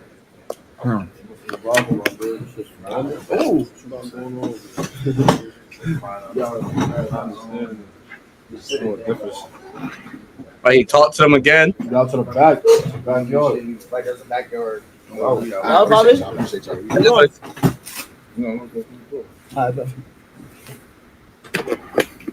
They said Bobby was blowing smoke in his face. It's in the back. Can you show them? No. Are they different? All right. All right, brother. So what y'all take on that? I just think niggas got it, like, bro, respect the nigga space, bro. Because if it was your space and you gave a nigga a set of rules, or you wanted a nigga not to do something, you would have flipped out if you would have did it. As simple as that. It's not your space, all right, my nigga. And just because you niggas be trying to use that hood nigga shit as a mask, just because you a hood nigga don't mean you got to be disrespectful, bro. Especially with non-hood niggas, bro. Like, we don't get no cool points. It's not even about non-hood niggas, bro. Like, yo, Dot from the Woo. I'm from Highbridge, bro. I know some real deal demons, nigga. Like grown niggas, little niggas, all that. Niggas still have respect for people, bro. Now, how many times back when I used to smoke, how many times we used to smoke, you feel me? We walking outside, niggas see a lady walking by with her kids. We put the shit out, bro. I'm not gonna continue to smoke if I see a lady coming down the block with her kids. Oh yeah, I feel like I always did that. Nigga, at the very minimum, if I just let the shit, it's not really lit. I'll put it behind my back, something, bro. Like it's not. I put it down. I won't smoke it. Yeah, like come on, bro. Even niggas that smoke mad. I know niggas smoke mad weed, bro. Niggas don't just walk into their grandma house or their mama house smelling like a pound. Let's say like their moms already know what it is. But niggas try to like make sure that they smoke presentable, bro. I said my mom was just out here, and every time I went over there to see her, I washed my fucking ass because I was like, yeah, I ain't dealing with her bloodhound ass. That's what I'm saying, bro. Like people be acting like, oh, I'm a hood nigga, so I don't know how to have manners and I don't know how to act, bro. Shut the fuck up. You sound stupid, bro. But then, son, not for nothing. Like they did just leave. Like, no, they did leave. That's why I'm like, what would like I understand that they didn't want to stop some. Because it was like it didn't seem like they was like trying to pull the hood nigga card. Like, oh yeah, I'm a hood nigga, I can smoke. No, they said that they like part of them wanted to, but he like I just understood the situation, so I didn't. But even even if I'm walking in a spot right that's I'm not familiar with, I'm not just gonna smoke. I'm like, yo, can I smoke in here, bro? I'm gonna just ask. You know how much shit you avoid by just asking, yo, can I smoke in here? If that was the case, that's it. That's it. Niggas just be trying to be burnt out and saying dumb shit. That should be they be sounding stupid, bro. I ain't gonna hold you. Happen when niggas be too tough. I ain't gonna lie. But you know what happened? Niggas that be too tough be the. Never mind. You ain't never put that energy in there. Oh, it already happened to him, so.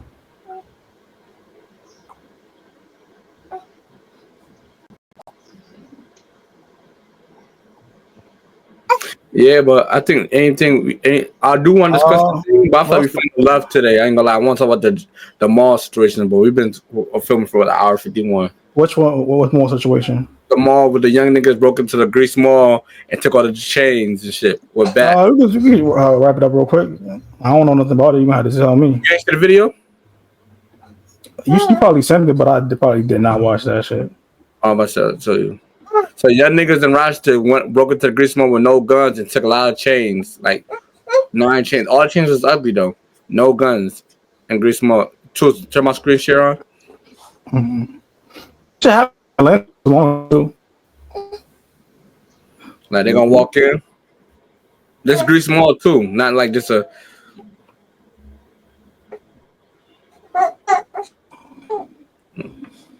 But first they can come in, hop over.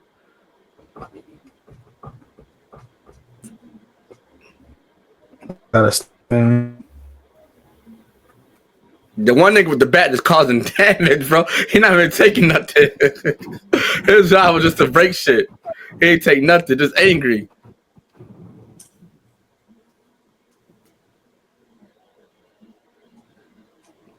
I was 8 or 9 of them.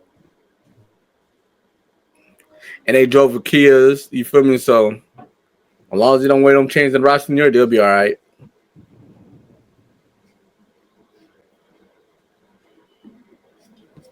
What y'all thoughts?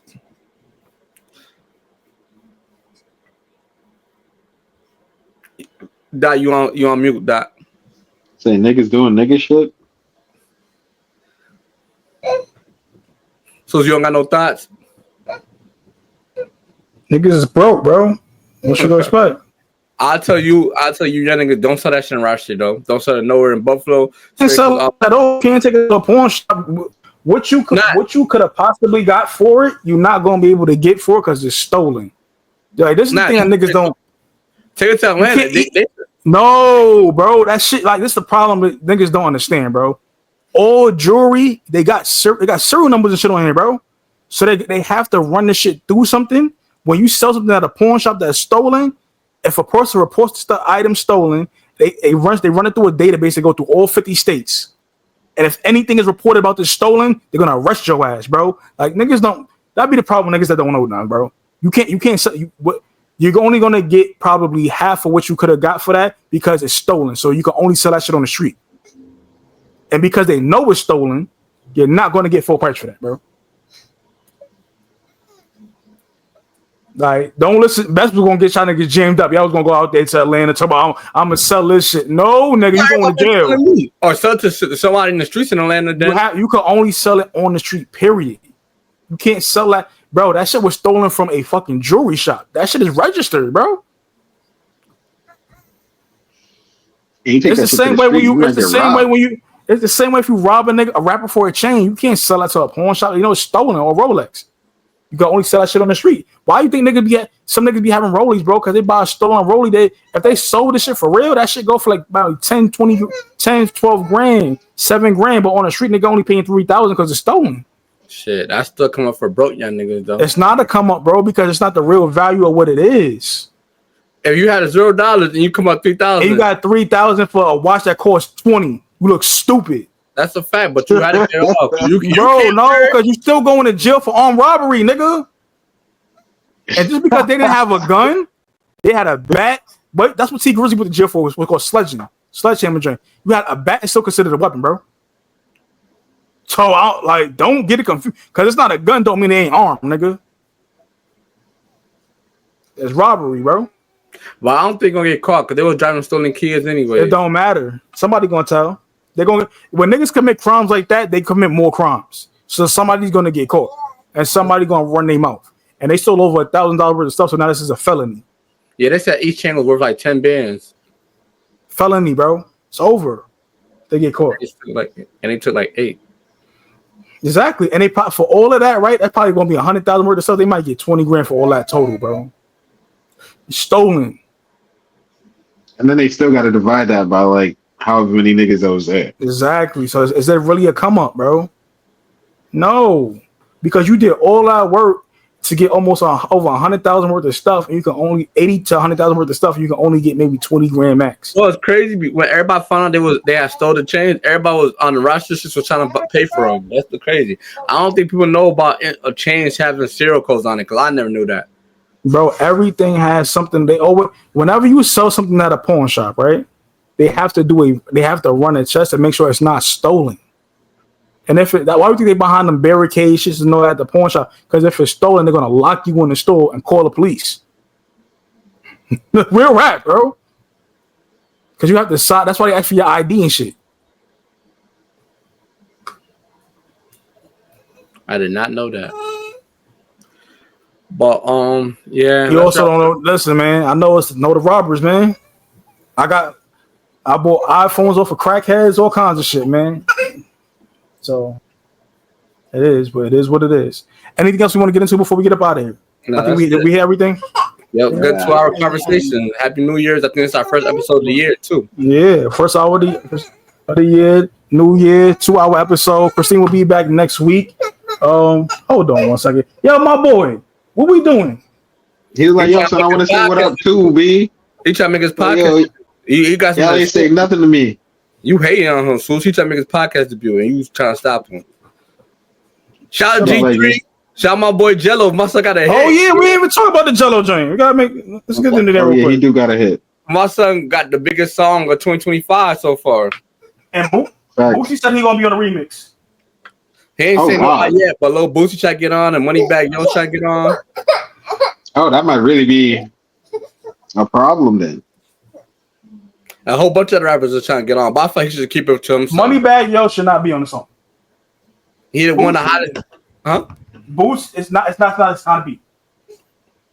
I think he should just keep it dolo. Nah, he should put Boosie on there. Boosie and NBA. That's it. Boosie and Gucci. Oh, no, it sounds like a Louise. It sounds like a Louise. Honestly, you can't put money. You can't put Youngboy and Boosie on the same track right now because they beefing. If I was him, I go get a nigga like Fredo Bang. Fredo Bang actually that's Fredo Bang's sound. Fredo Bang is valid too. Honestly, I'll get Boosie and Juvenile. That's it. Boosie and Juvenile. He probably gonna fuck around going Moneybagg Yo because that's more relevant now. Now I'm saying what he would do. You know them niggas don't know who like. Nigga, you crazy, nigga. Boosie relevant, but now musically, bro. And NBA locker rooms, college basketball, college football locker rooms. set it off on this motherfucker. That is a staple in any locker room that plays sports. They know who Boosie is, nigga. No, I'm not saying it don't. I'm saying Moneybagg is who's more popping music. It don't. That's not. It don't sound right for the song though. That's the point that I'm getting at. I feel like Jello's gonna go more with Moneybagg before you go with Boosie. No, you're not. Boosie would sound better on the song, bro. Bro, you got to also think he's listening to what the people were saying, bro. Boosie would sound better than Moneybagg on that song. Moneybagg would be all right, but probably for the second song that Lonzo was doing, I'm not playing that because we ain't getting flagged. Now, so we're gonna put up a poll. I heard the second song. Oh yeah, the second song I can hear Moneybagg on that. The first song got to put Boosie on that one. They put out a second song? No, it was he previewed the second song with Lonzo previewing in the locker room. They said Lonzo ball. I mean, they said LeVar Ball 3 for 3 now. Well, he been 3 for 3 because Jello basically was in the league. But you know how people look at it from a statistic base. Bro, but yeah, the streamers are out right now. If you want to get your music out there, you gotta go through streamers. No funny shit. It just continues to show you. It's not. They go through them, but they're not selling out records from that shit, bro. Nah. But you know, their first week sales is not doing shit. The streaming shit, that shit really just a gimmick. But it's cool. Shout out to the streamers for making money, but nobody going through streamers are selling over 100,000 units. They barely clipping 50. TikTok about to end soon, so that's gonna be the way. I'm telling you. TikTok not ending because Donald Trump like TikTok, so we'll see. You got like 6 days left, allegedly. But Donald Trump about to come in the office, so we're gonna see how that goes. We'll see how that goes. But thank you for tuning in on another week of the controversial Best of Swoop shows. Unfortunately, he wasn't here, so G's filled in, give his perspective. Absolutely. They had a little daycare going on around here. I don't know if y'all peeped that. Sue's cut out the mic a couple times. She cut the mic a couple times. Man, niggas is real fathers around here, man. Niggas ain't baby daddies. Niggas is real fathers. Niggas being here chilling. Niggas is real dads. You want to say something? Go ahead, say something. What up, dude? On the camera, he made his podcast debut. What up, Nev? You want to say something, or you just gonna keep trying to play with the touching stuff? Yeah, but thank you again for Best trying to do my job. Like I don't know how my job is the funniest shit in the world. You babysitting right now. Listen, we know what's going on. We appreciate y'all for tuning in like y'all do every week to the controversial Best of Two show. I'm here with my co-host, the boisterous, slowly maturing, need more hosts, infamous Best, and my boy G filling this week for controversial Christine. You know, big real energy, big milk, and I'm your truly the coolest, smoothest podcaster, number one dad in the world. Vis Swoops with my son. Yeah, go ahead, say something. I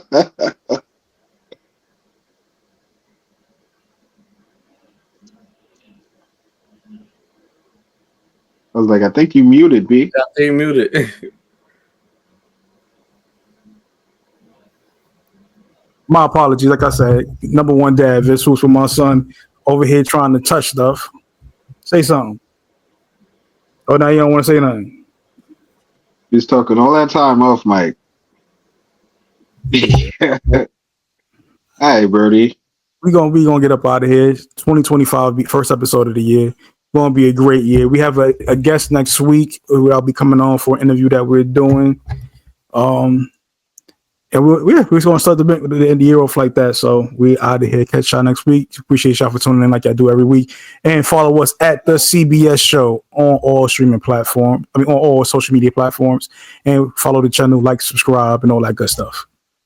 We out of here.